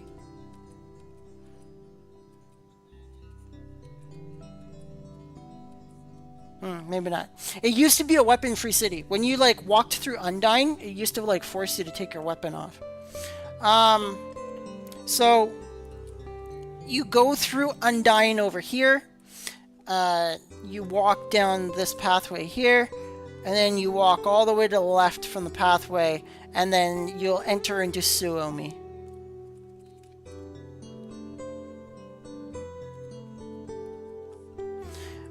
Yeah, the Suomi events are actually, if they're running the Suomi events, I don't see the harm in going over there and taking a look at what they are. Participation in this game is always great to do. If the devs are running events, I say go for it. Unless they actually have like level requirements and stuff like that. If that, then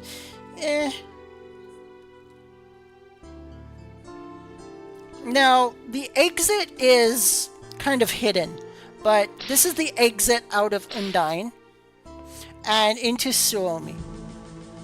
So you click Suomi here, and now you're in Suomi.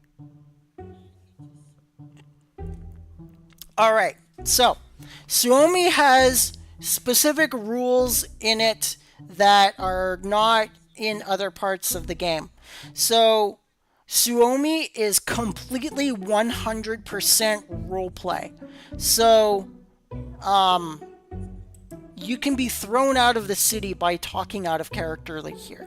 Now, what I mean by in character and in characters, you have to think kind of like a role player. So, when you speak out of characterly, you have to speak with these like little bubbles here. And do it like that. Otherwise, when you talk, You're literally in character. I love Suomi's little music. It's awesome. And now once you like go into Suomi, the armory is like way down here.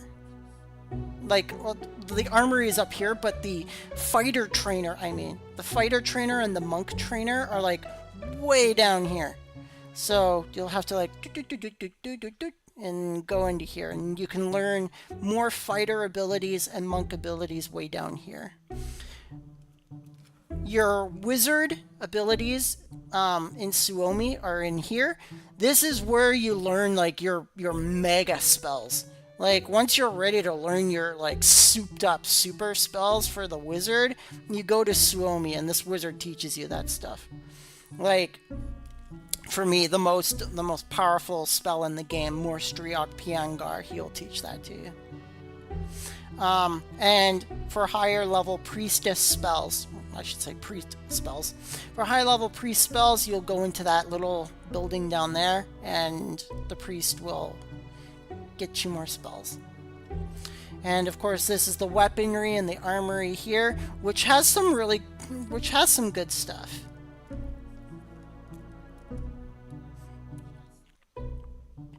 And then once I finish this, I will teach you how to make some money, which is actually pretty easy.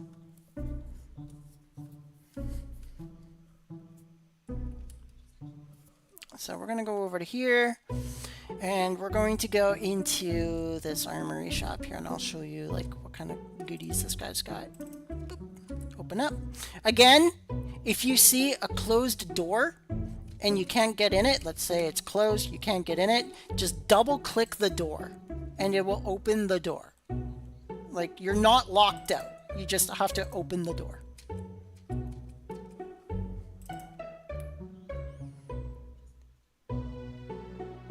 Yes, of course. Yes, I can teach that as well. Absolutely.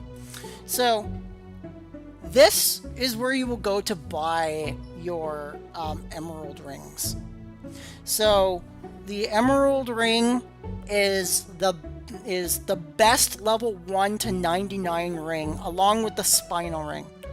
The emerald ring and the spinal rings are the best level 1 to 99 for the warriors, the monks, and the rogues. They're 54,000 gold each. You can start wearing them at level 12. The emerald ring increases damage by 2, and it gives you plus 500 hit points per ring. So if you wear both of them, it gives you plus 1,000 hit points. That's a big bonus. For mages, before you get your sparkle rings at level 56, jade rings is where you want to go. So for the priest and the wizard, and even the rogue, because the rogue does have magic, if you would rather your rogue, for example, have some magic, go with the jade ring. They're 100,000 each. They're a bit expensive, but you can start wearing them at level 16. It gives you 300 hit points and 150 magic points. So if you wear 2 of these, it's going to give you 600 and 300 respectively. So this guy has some good stuff. Ruby earrings. He also sells ruby earrings for the priest and the wizards. But any class can wear them. It will give you a strength of +1 and an intelligence +1. I highly recommend the coral earrings that are bought in Millith. The coral earrings are really good for the wizard and priest because it increases your intelligence by +2. And the silver earrings increase your strength by +1, but you can get the silver earrings in Pyatt. You get your fire belt here. So if you want a fire elemental defense at level 4, you can walk all the way to Suomi and get a fire belt. Your wind belt, of course, I showed you is in Recession. Now, I will teach you guys how to make money. Oh, sorry. Can't find how stats directly influence characters.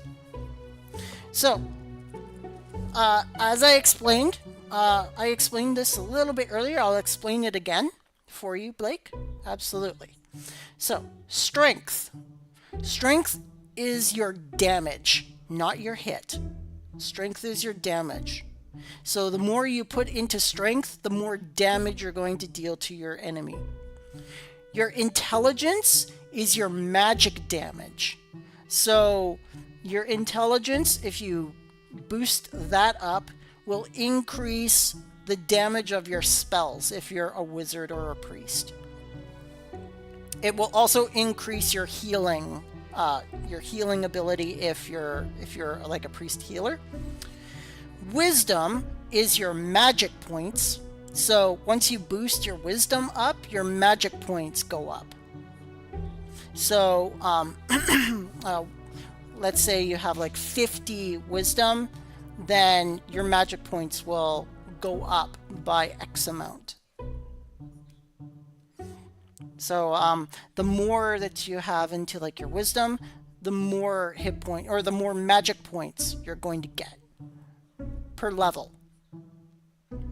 So if you only have like a 3 wisdom, you're not going to get hardly any magic points at all. Constitution is your hit points. So the more you put into Constitution, the more hit points you're going to get per level. I think it's 100 hit points per 35 Constitution. That's per level, by the way.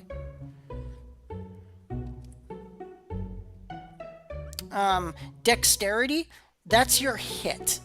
So if you're like a warrior, a monk, or a rogue, your dexterity is your hit. So let's say if you're just pumping everything into strength and you have nothing in dexterity, you're not going to hit your enemy. At the small chance you do hit them, you're going to do a crap ton of damage, but it's always good to have 1 point of dex for every 3 points of strength. So if you're a warrior or you're a monk, I highly suggest, for warriors, for every 3 strength, put 1 into dexterity. And for every point in dexterity, put a point into constitution. So go 3, like, for example, at next level, let's say you start off at like level 1, right? For level 2, put 2 points into strength, right? At level 3, put 1 point into strength, 1 point into dex. At level 4, put 1 point into strength, 1 point into con. At level 5, put 2 points into strength. At level 6, put 1 point into strength, 1 into dex. At level 7, put 1 into dex, or put 1 into strength and 1 into constitution. Kind of like that rhythm. You'll want a 3-1-1 kind of thing. 3-1-1. So kind of like level up would look like this. Strength, strength, level up, strength, dex, level up, strength, con, level up, strength, strength, and just kind of like repeat that. You can buy Millith songs either on the cash shop, or you can ask a Glioka priest if they can make you a Millith song. I think the Glioka priests make Millith songs. If not, I think Grommail makes them too. But Grommail makes random songs. So like when we ask for songs from our god, he gives like a bunch of random ones, and I think the specific churches otherwise will give specific ones located in that town. Don't 100% quote me on that, but I'm pretty sure that's how it works. But the cash shop would be your obvious choice of where to go. They give you like a whole bundle for like, I don't know, I think like, what is it, like $1 or $2 or something like that.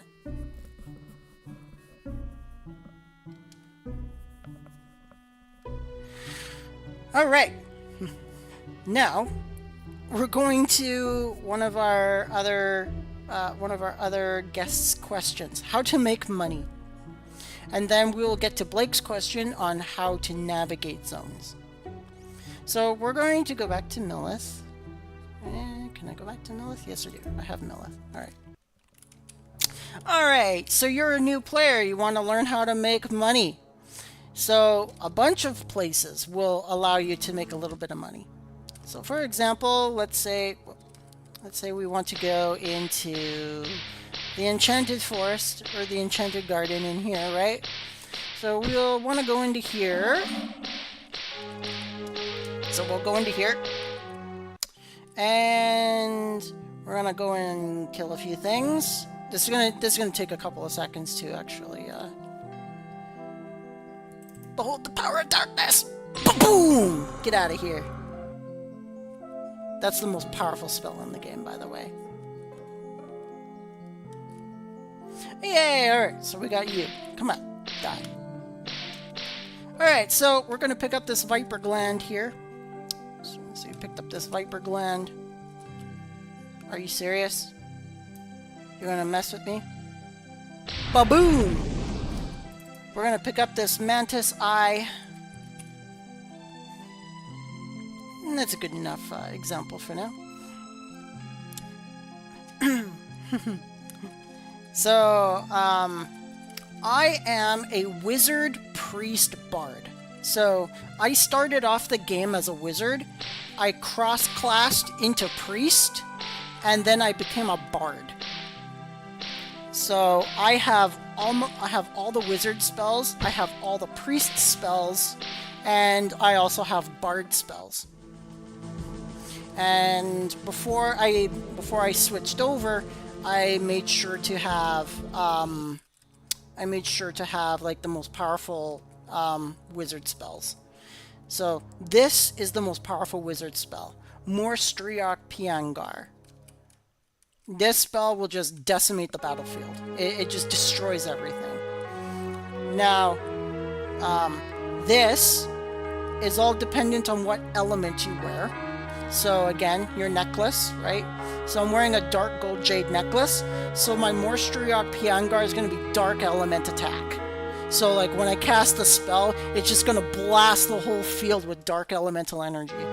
And let's say I also Crade, which is a priest spell. This is a priest curse, which lowers armor class of the enemy. Let's say I casted that on an enemy, and then I casted Morphaz Nadur on an enemy, which amplifies their defensive element, right? So, because I'm dark, Morphaz Nadur is going to make them weak against my dark. And so when I blast them with Morstriok Piangar, with the Crade and with the amplification, this thing just got boosted by 10 times the power. And I just annihilate the battlefield. Like nothing survives.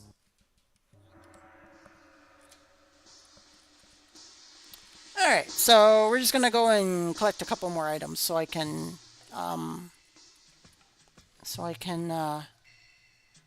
give you guys some more examples here.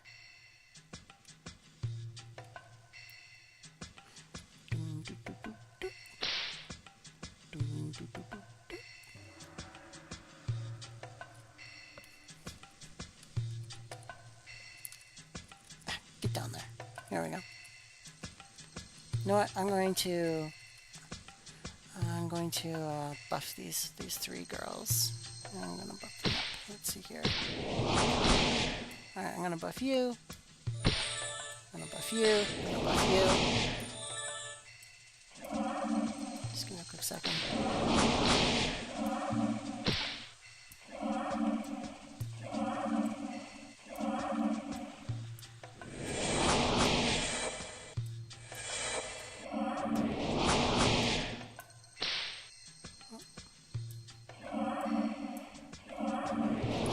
There we go.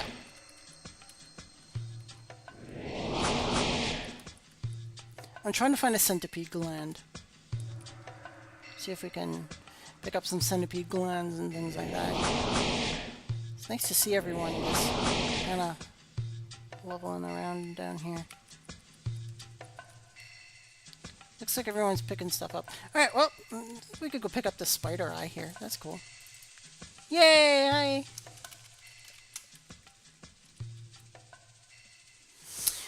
Alright, so you could like pick up like mantis eyes, viper glands, spider eyes, centipede glands, spider silks, bat wings, things like that, right? And it's like, well, so what do I do with them? So how do I make money? So you pick all that garbage up, right? So you go pick up all that garbage and you take it to the Millith Wizard. And the Millith Wizard uses them for his concoctions and he gives you money for them. Sometimes he will send you on a daily quest and he'll be like, I need a bat wing. And if you have it on you, he will give you 5,000 experience points for it. But in the meanwhile, if you're just trying to make money, then we just go over here.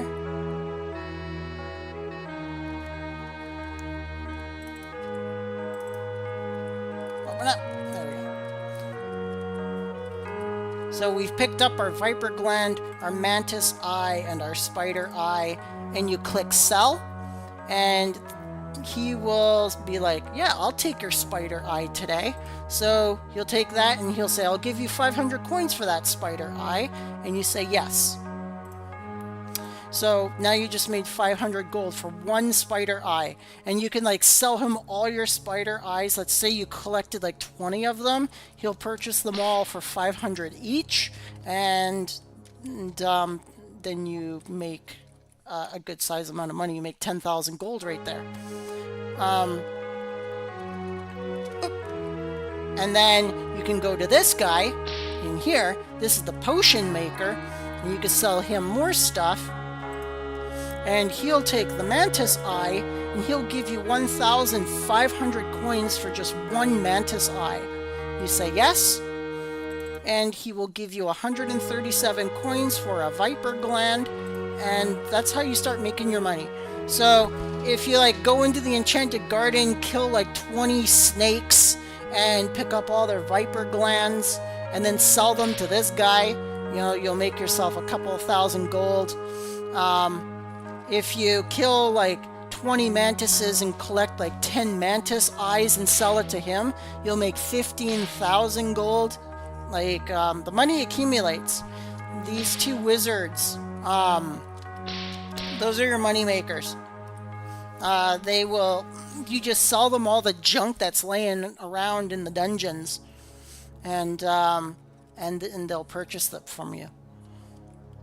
Bat wings, spider silks, viper glands, centipede glands, mantis eyes, bee stingers, things like that. Those are all like material components that they need for their potions. So yes, there are. I haven't explored what each town wizard would like in terms of buying or in terms of selling them your junk, but you can go off and explore that on your own. But I do know like the Millith ones are really good money makers, because the Millith dungeon and the East Woodlands are so close to Millith that you could just collect a whole bundle, take them to those two wizards, and make a good profit. You know, you could make profit. You can make probably around 100,000 within an hour.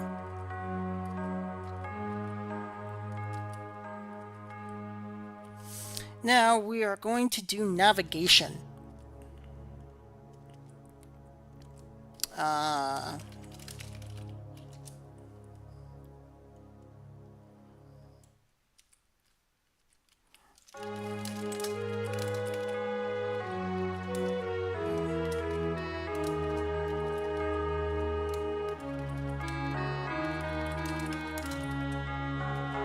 I'm pretty sure I sent them in the right place. I'm pretty sure the Millith Armory sells boots. If I didn't, oh my god, I'll feel so bad. But I'm pretty sure the Millith Armory sells boots. Lovely 11 boots. Okay, so Millith has connection to everywhere on this part of the island, or I should say on this part of the continent. So when you exit Millith, you'll have access to Abel, the college, the East Woodland Pravat Cave, the Casmanium Mine, don't go there, and the Western Woodlands. Also don't go there until you're like level 40 plus, 50 plus maybe. So Millith has like attachment to all of these. Now everywhere that you see a boat, did you see the boats here? No, don't you drop my connection. Hold on. Sorry about this. 1 second.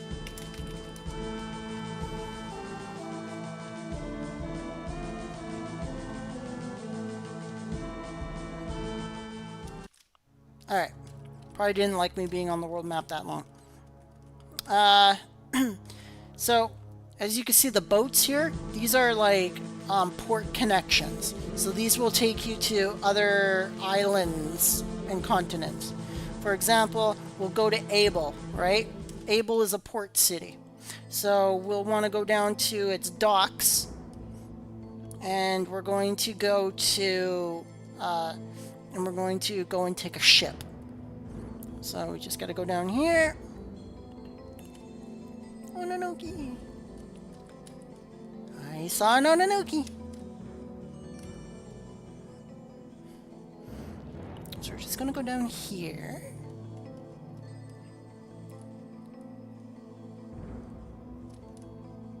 Did you know this music used to be the title page music, like when you first entered into the game?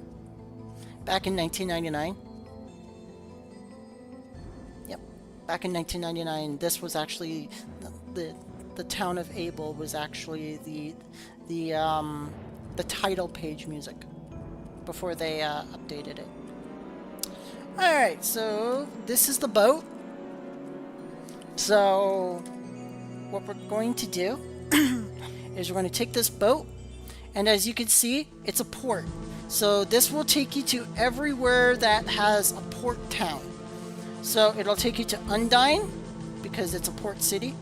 It'll take you to Recession, because it's a port city. It'll take you to the Carlopos Island, the Lineth Beach, or the Oran Island. Say we want to go to Oran, so it'll just pop us over here into Oran. So if it has a boat, it'll connect you to every port in the city.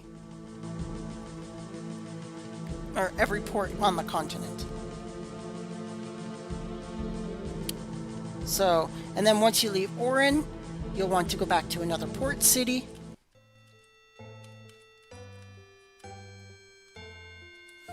And then you'll leave Recession, and it'll connect you to other ports. You can either go to the Loris Harbor, you can go to Loris itself. Now, the Loris Castle, the reason why the Loris Castle doesn't have as many connectors as Loris is because the town has more gateways than the castle does. So Loris will take you to more areas than the castle will.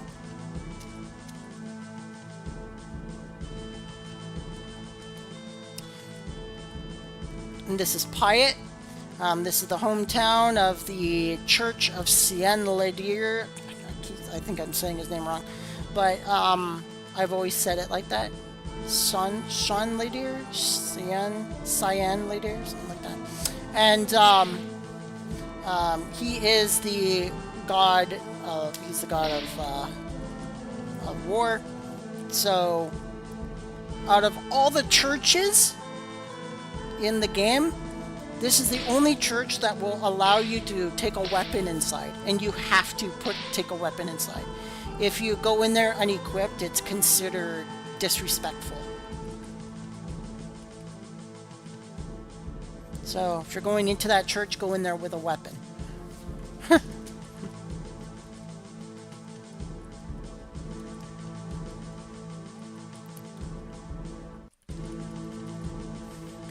And then of course, Pravat is kind of like, it's kind of like, envision like an underground tunnel.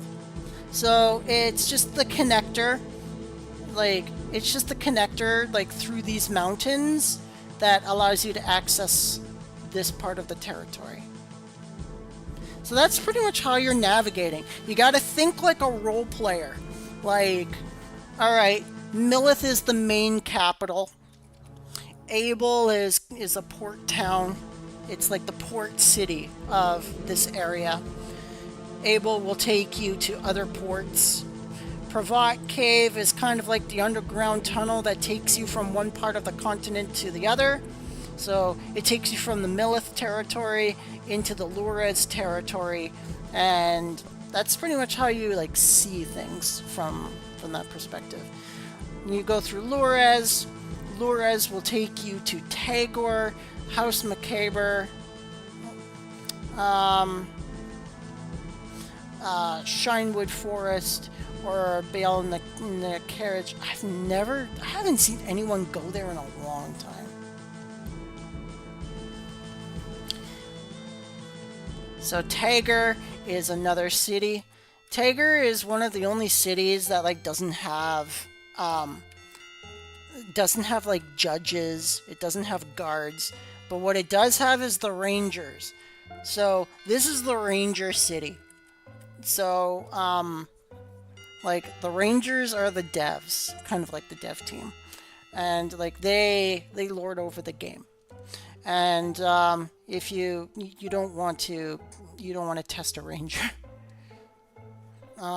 they can jail your character, literally jail your character. You actually get thrown into a jail that you can't get out of. And you have to like sit in there and wait until your sentence is complete.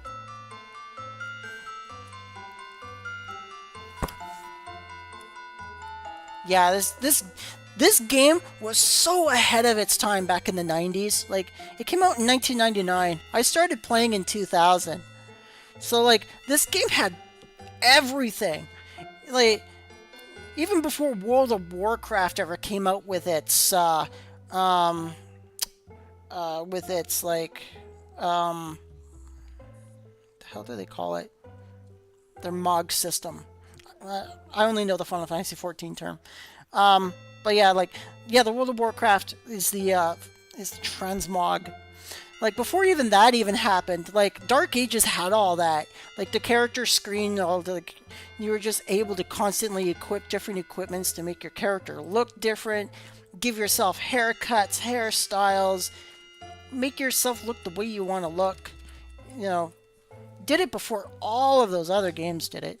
It was just way ahead of its time, and it's so underrated. By the way, this is the Ranger Station, everybody. This is where the devs come from. And look at that nice little jail cell. Yeah.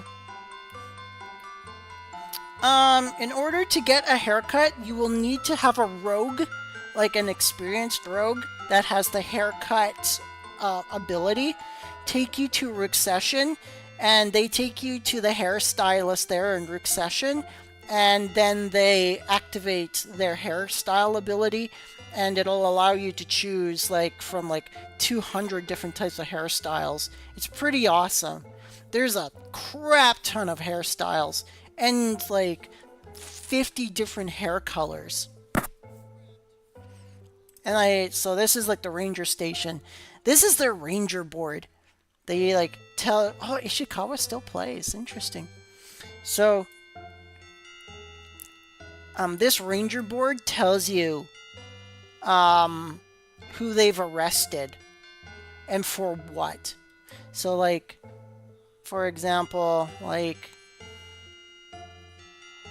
they'll tell you who they jailed and what for. So yeah, so this is the name of the Ranger.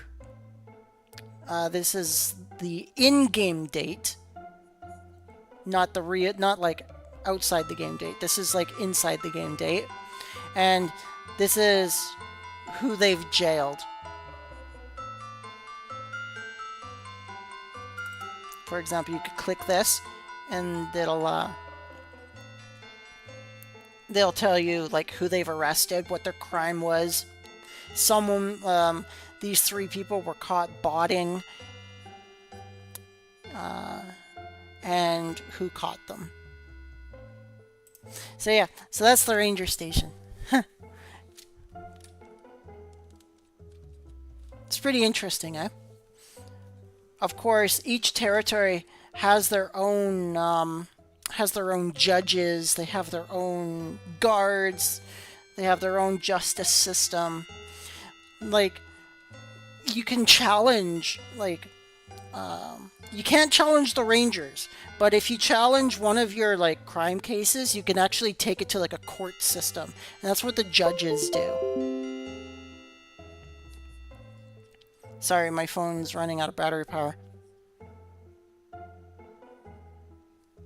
So the guards go around, wandering around the towns, but they're only limited to their own territory. So for example, a Millith guard can't go into Recession and put down Millith law in Recession, because Recession is its own territory. So a Millith guard, for example, will wander around Millith. They'll wander around the East Woodlands, the West Woodlands, things like that. And if they go and they find people that are breaking the law, they can throw them out of the Millith territory. So they can dump them into another zone outside of Millith territory, and they can banish them from Millith territory for X amount of time.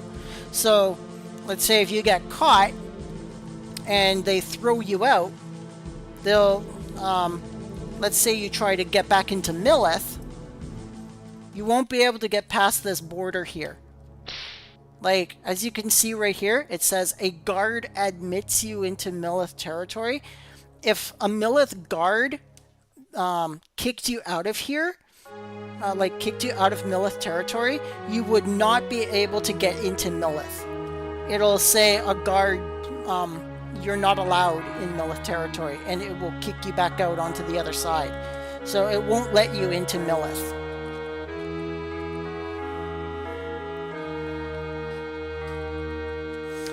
Yes, each city has a place where they post their laws and stuff.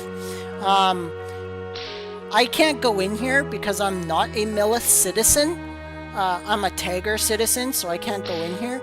But Millith citizens can go into this area, right in front of me here, and they can, and in there's the entire judicial administration area. So the guard station's in there. The court is in there, like for like when you have a court case and all kinds of cool stuff. And they have like boards there which you can like access, and they both teach you stuff, and then they like they post updates on who they've removed and for what reason, just like the Rangers do. Now the Rangers have access to everywhere, so like the Rangers can go in there as well and everything.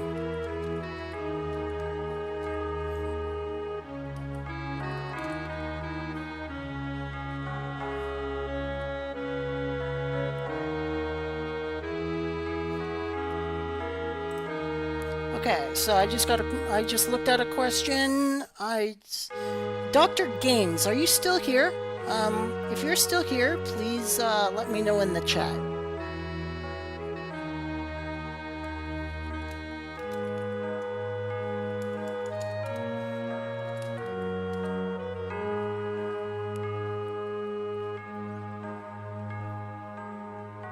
Because I need to know your class in order to guide you to where your taunt is.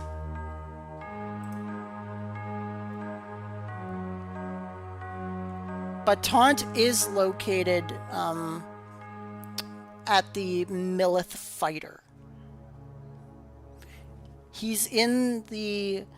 Oh, you're a rogue? Okay. Let me see. Yes, he's still at the Millith fighter. So, if you go to the Millith fighter, I'll open up the map for you. So if you go down to here, this building all the way at the bottom here, You can learn your taunt from him, but taunt is a spell, not a skill. So when you go to that fighter, you will click learn secret, not learn skill. And once you learn secret, once you click that, taunt will appear.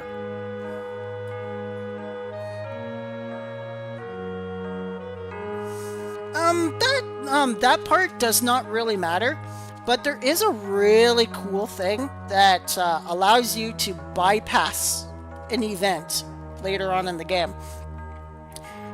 Later on in the game, you will have to get what is known as the Aisling of Talganite. And I will show you it right here. See, Aisling of Talganite. Now, the Aisling of Talganite is required for you to get your master. So at between level 97 and 99, you're going to need to get this in order to become a master. And you also have to get it in order to cross class as well. So the Aisling of Talganite requires you to be in some kind of politics for your city. So the way people bypass that is they renounce their citizenship from Millith, for example. Most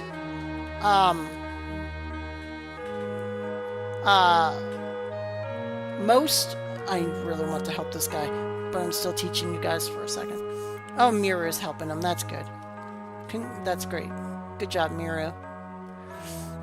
So you will need to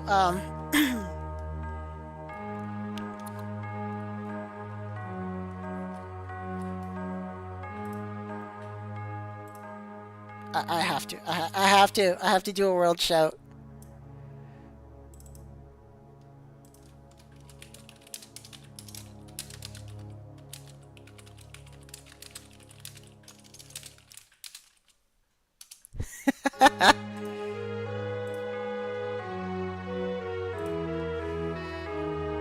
Public service announcement. I am a dude and I just posted playing a dude disguised as another dude.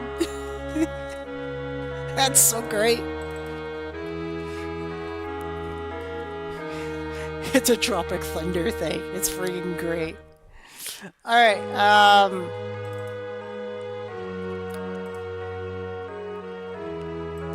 so, for the Aisling of Talganite, in order to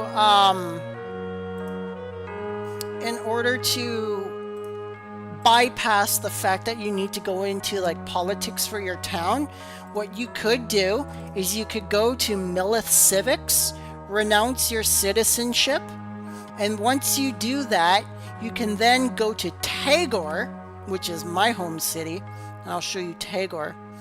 So Tagore is like all the way down in like I showed you it before, but I'll use Dakide. Oh no, I can't use Dakide because I can't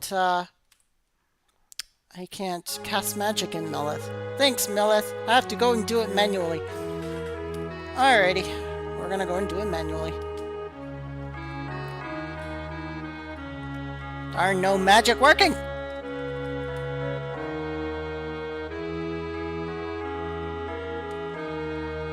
Alright, so we gotta go over to Tagore. So once you've renounced your citizenship, right, you're gonna go all the way down over here, you're gonna go down here, we're gonna go to Lurez, we're gonna leave Lurez, and we're gonna go to Tagore. Now, for Tagore, what you're going to want to do is go all the way up to here, and you're gonna go to the inn.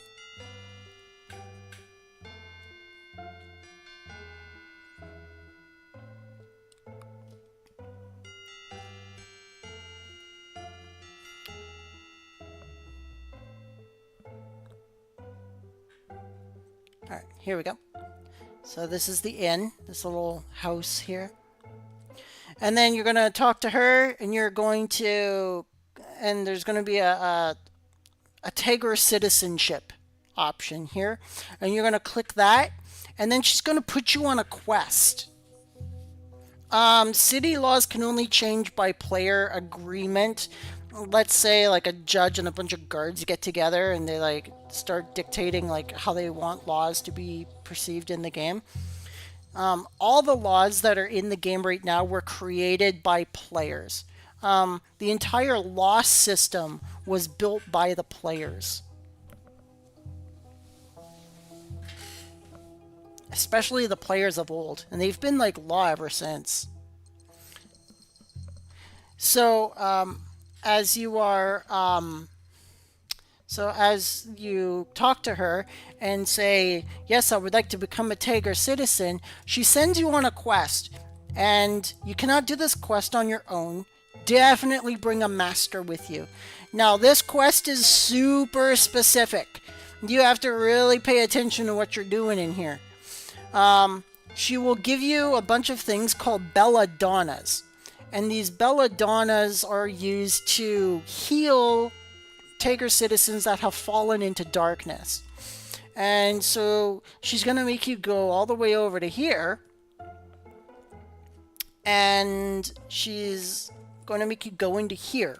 And you'll see a bunch of these Tiger citizens here with all of these like green skeletons here. And I got to be careful not to get trapped by them.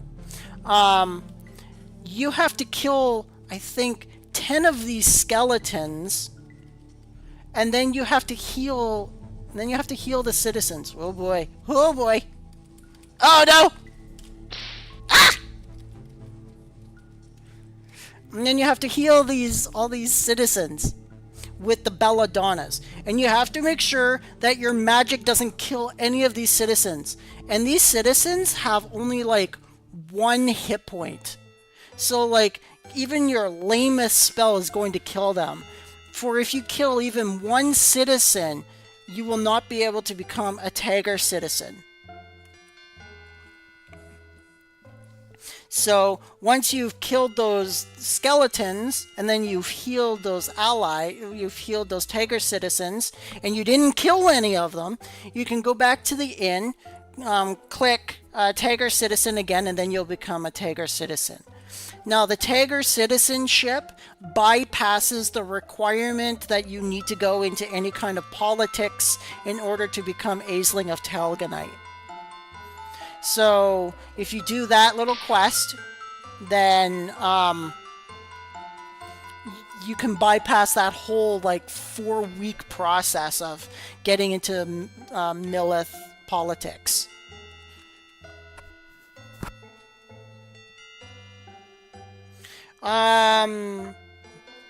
What are you wearing?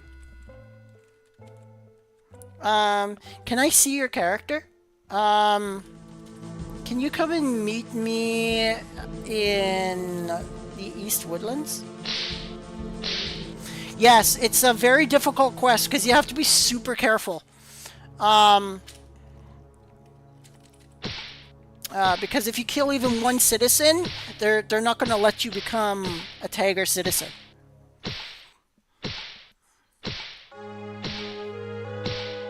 Okay, yep, just come over to East Woodlands, and we'll see why you cannot be, or why your mana is so low.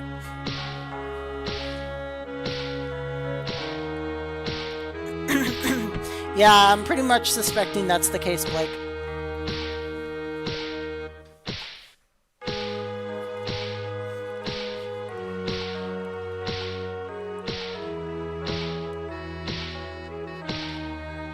So we're just waiting for Dr. Gaines' character to make his way to East Woodlands, and I can take a look at his character and find out why his magic's at 1.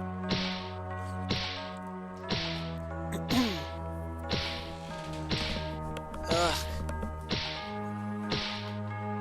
Warm. It's hot in here.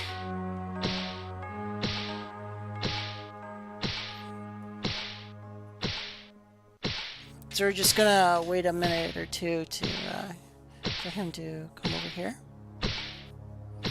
Yeah, you just have to leave wherever you are and just approach the East Woodlands, and we'll get that figured out.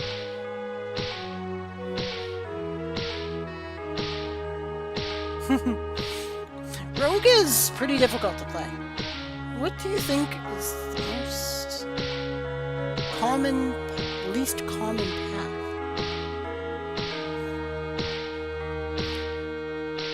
Least common path, I would say, is probably a pure monk.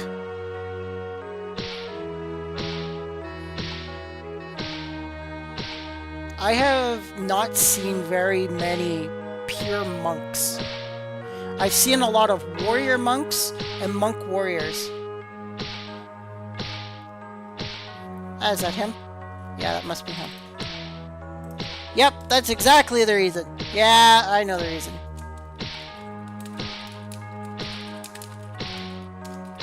Yeah, so.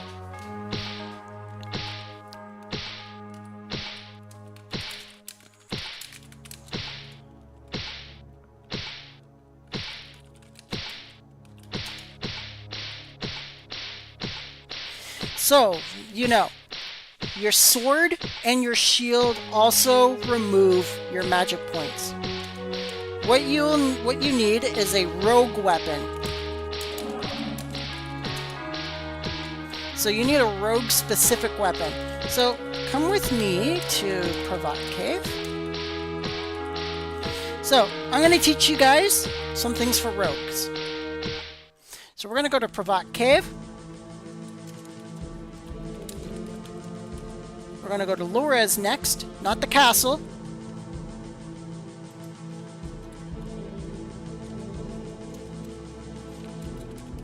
Next, we're going to go to Ruksession.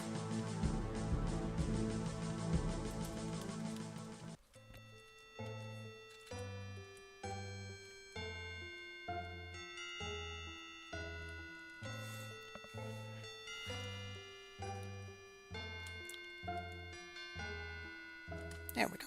There he is. Oh, another thing. You'll notice that the guards are wearing different colors. The ones in Millith are wearing green, and the Ruksession guards are wearing purple. Those are the colors of each city. So Millith is the Millith colors are green, and the Ruksession colors are purple. So if you see a guard over here and she's wearing purple, like these two girls are, they are Ruksession guards.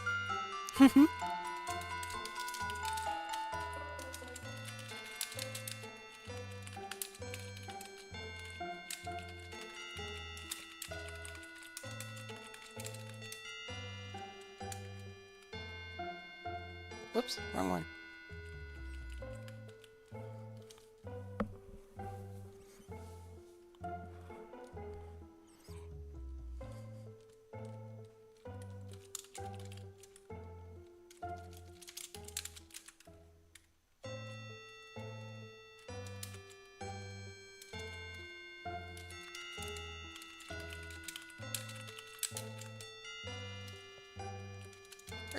Afternoon. It's afternoon now.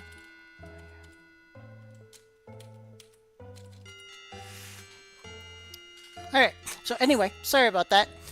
Come up this way. Oh my god, I've played this game since 2000. Like, it is, in the game, Daok 212. I started this game at Daok 16. I'm old. I am old. I've been playing this game for 24 years. So, this is the rogue guy. This is the rogue buyer. This is actually... Oh, he's the armorer. Alright, so this is the rogue armorer. And you can purchase all of your rogue gear from him. But you can also purchase your priest and wizard gear from him as well. Now, when it comes to the weaponry, just so you guys know, what you'll want is, let's see, do you want a secret or do you want a dagger? They both have their values.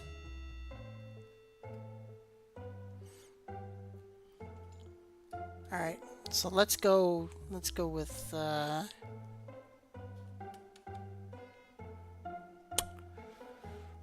I'm just trying to see whether or not we should go to whether we should get you a secret or if we should get you a dagger.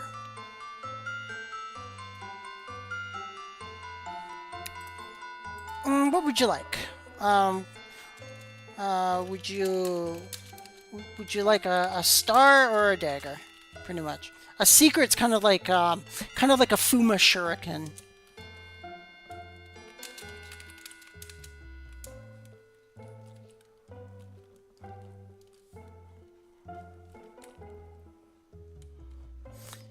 Alright, so he wants a star. Alright, so, okay. So we're going for a walk. This is the thing about rogues. Their weapons are in very odd places in this game. It takes a while to get a weapon. So, in that shop that I just showed you, that's where a rogue will get their armor. But in terms of weaponry, we'll want to go over here, this dock. So we'll go to this dock. We're going to go to Able. Whoops.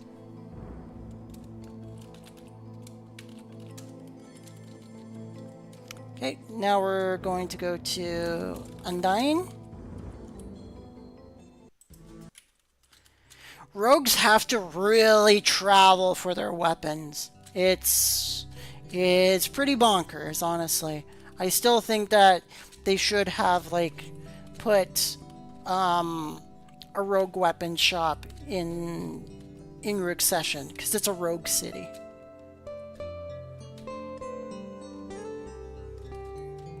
What's here? Huh?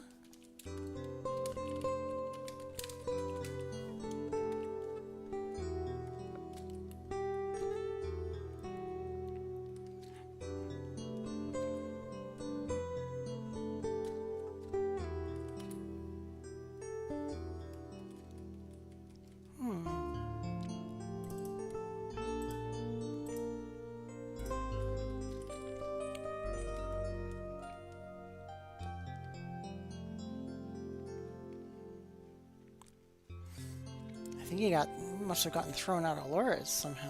Oh. Alright, so sorry about that, Pongo. We're going to keep on going. So yeah, Roshni, I've been playing since the year 2000.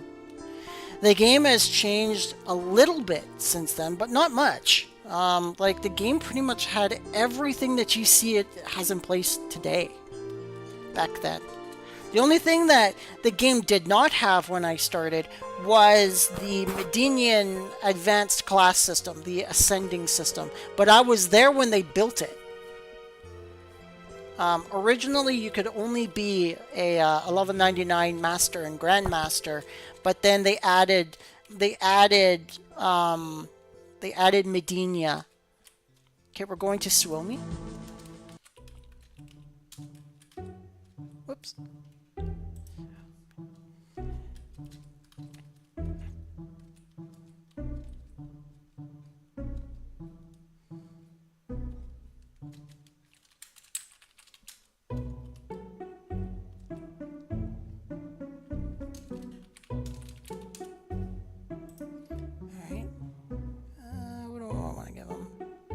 I'll give him our recessions on.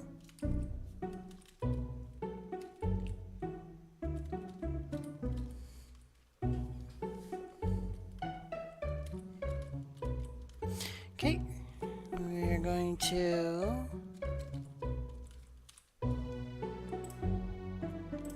go to the weaponsmith here.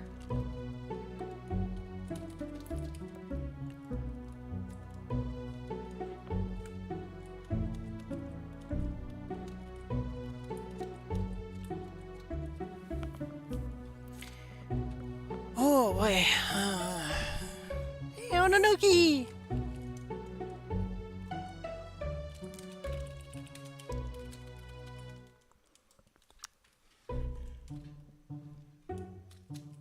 Okay. So this is the armor shop, but the weapon shop is right next door. So we just go into here. We'll go next door. What level are you?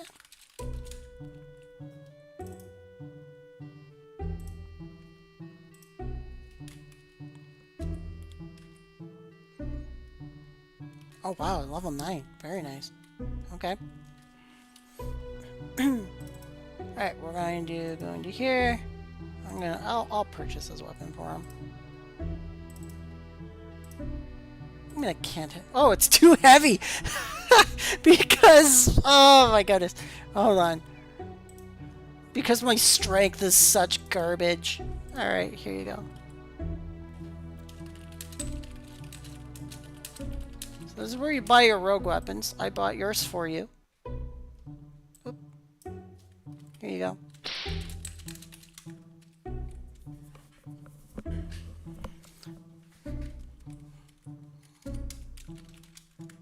Yeah, the rogues are like, their weapons are like way out there.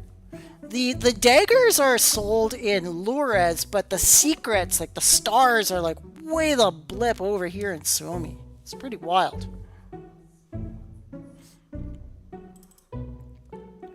So, yep, you just click that and just attach it and just equip it. There you go.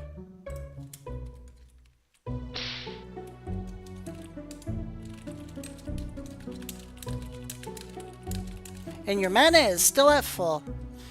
Alright, now I'm going to give you some things. I'm going to give you a belt, and I'm going to give you... Oh, that's right. I'm going to give you a belt, and I'm going to give you a necklace.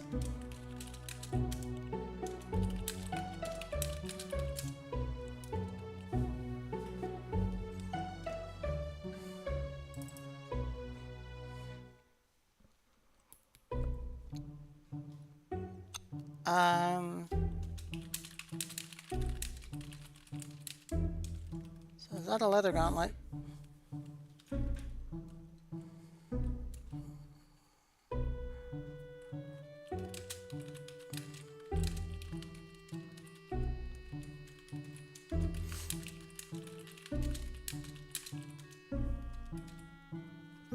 Yeah.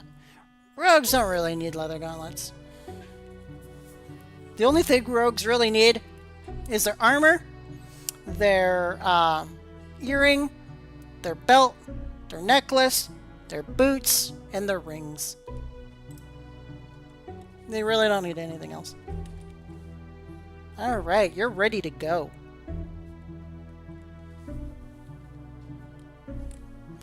Yeah, it's... God, I love helping people. It's so great. Alrighty, so I'm going to give you an Able song. Use that.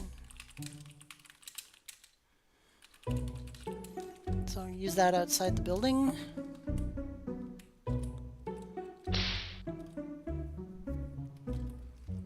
So let's go and exit.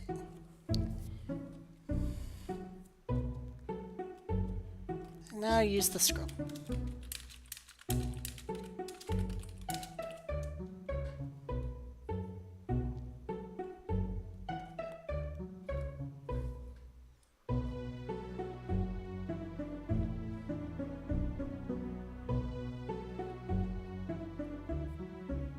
And poof. There he goes. He's gone.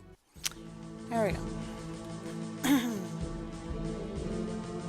Alright. So now he'll be able to... There you are. So now he'll be able to go and fight things normally.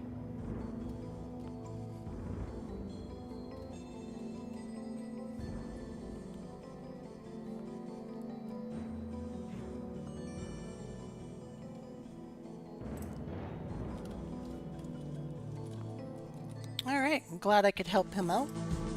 And he now also has a belt and a necklace, so he'll be able to go and do some things.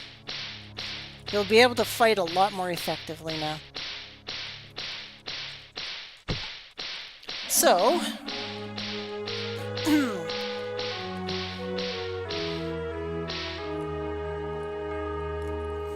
I'm going to do is I'm going to take a small break. I'm going to take probably an hour or two break. Let's say 2 hours until 4 p.m. Eastern Standard Time. And then I'll come back with another live stream, and we'll get into we'll get into spells. We'll get into like warrior skills, monk skills, how the priests work, how the wizards work, things like that. So we're going to get into like the combat aspect of the game, starting at 4 o'clock Eastern Standard Time, which is in 2 hours. So if you'd like to come back and join me on that,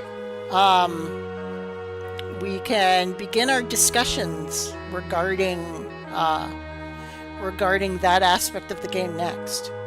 So hope you look forward to that, and I will see you all again in 2 hours time, and I'll pop the live stream back up once again, and we will continue with our tutorials for today. So I'm going to teach you like spells, skills. I'm going to teach you like what weapons to use, what levels to use them at, and like how certain weapons react with certain spells and all kinds of goodies like that.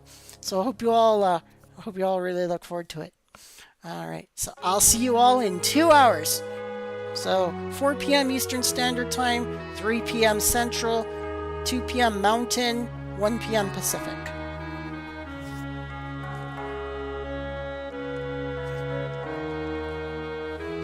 So, I want to thank you all. I want to thank you all for watching for this portion. I'm going to do like a bunch of these things over the week. So if there is anything you missed, you can always come back again, and I don't mind explaining them again and again and again if you need more explaining. Likewise, one request I do have is that for any new players, if you have Reddits or if you have anything like that, you can I would love if you tell them about the channel so they can get to learn the tutorials as well. And they can also learn how to play and hopefully have a great time in Dark Ages and become a part of this heavily redeveloping community. So yeah, if you could spread the word for me, I would greatly appreciate it. I don't have as many connections as my viewers do. So but for me, it's good to be back. I haven't live streamed in a long time, and I feel pretty darn good now. So yeah, it's good. It's been a long time. Couldn't have done it without you guys. Thank you for your patience. Thank you for your questions today. I hope I answered some of them. I hope I set you on your path to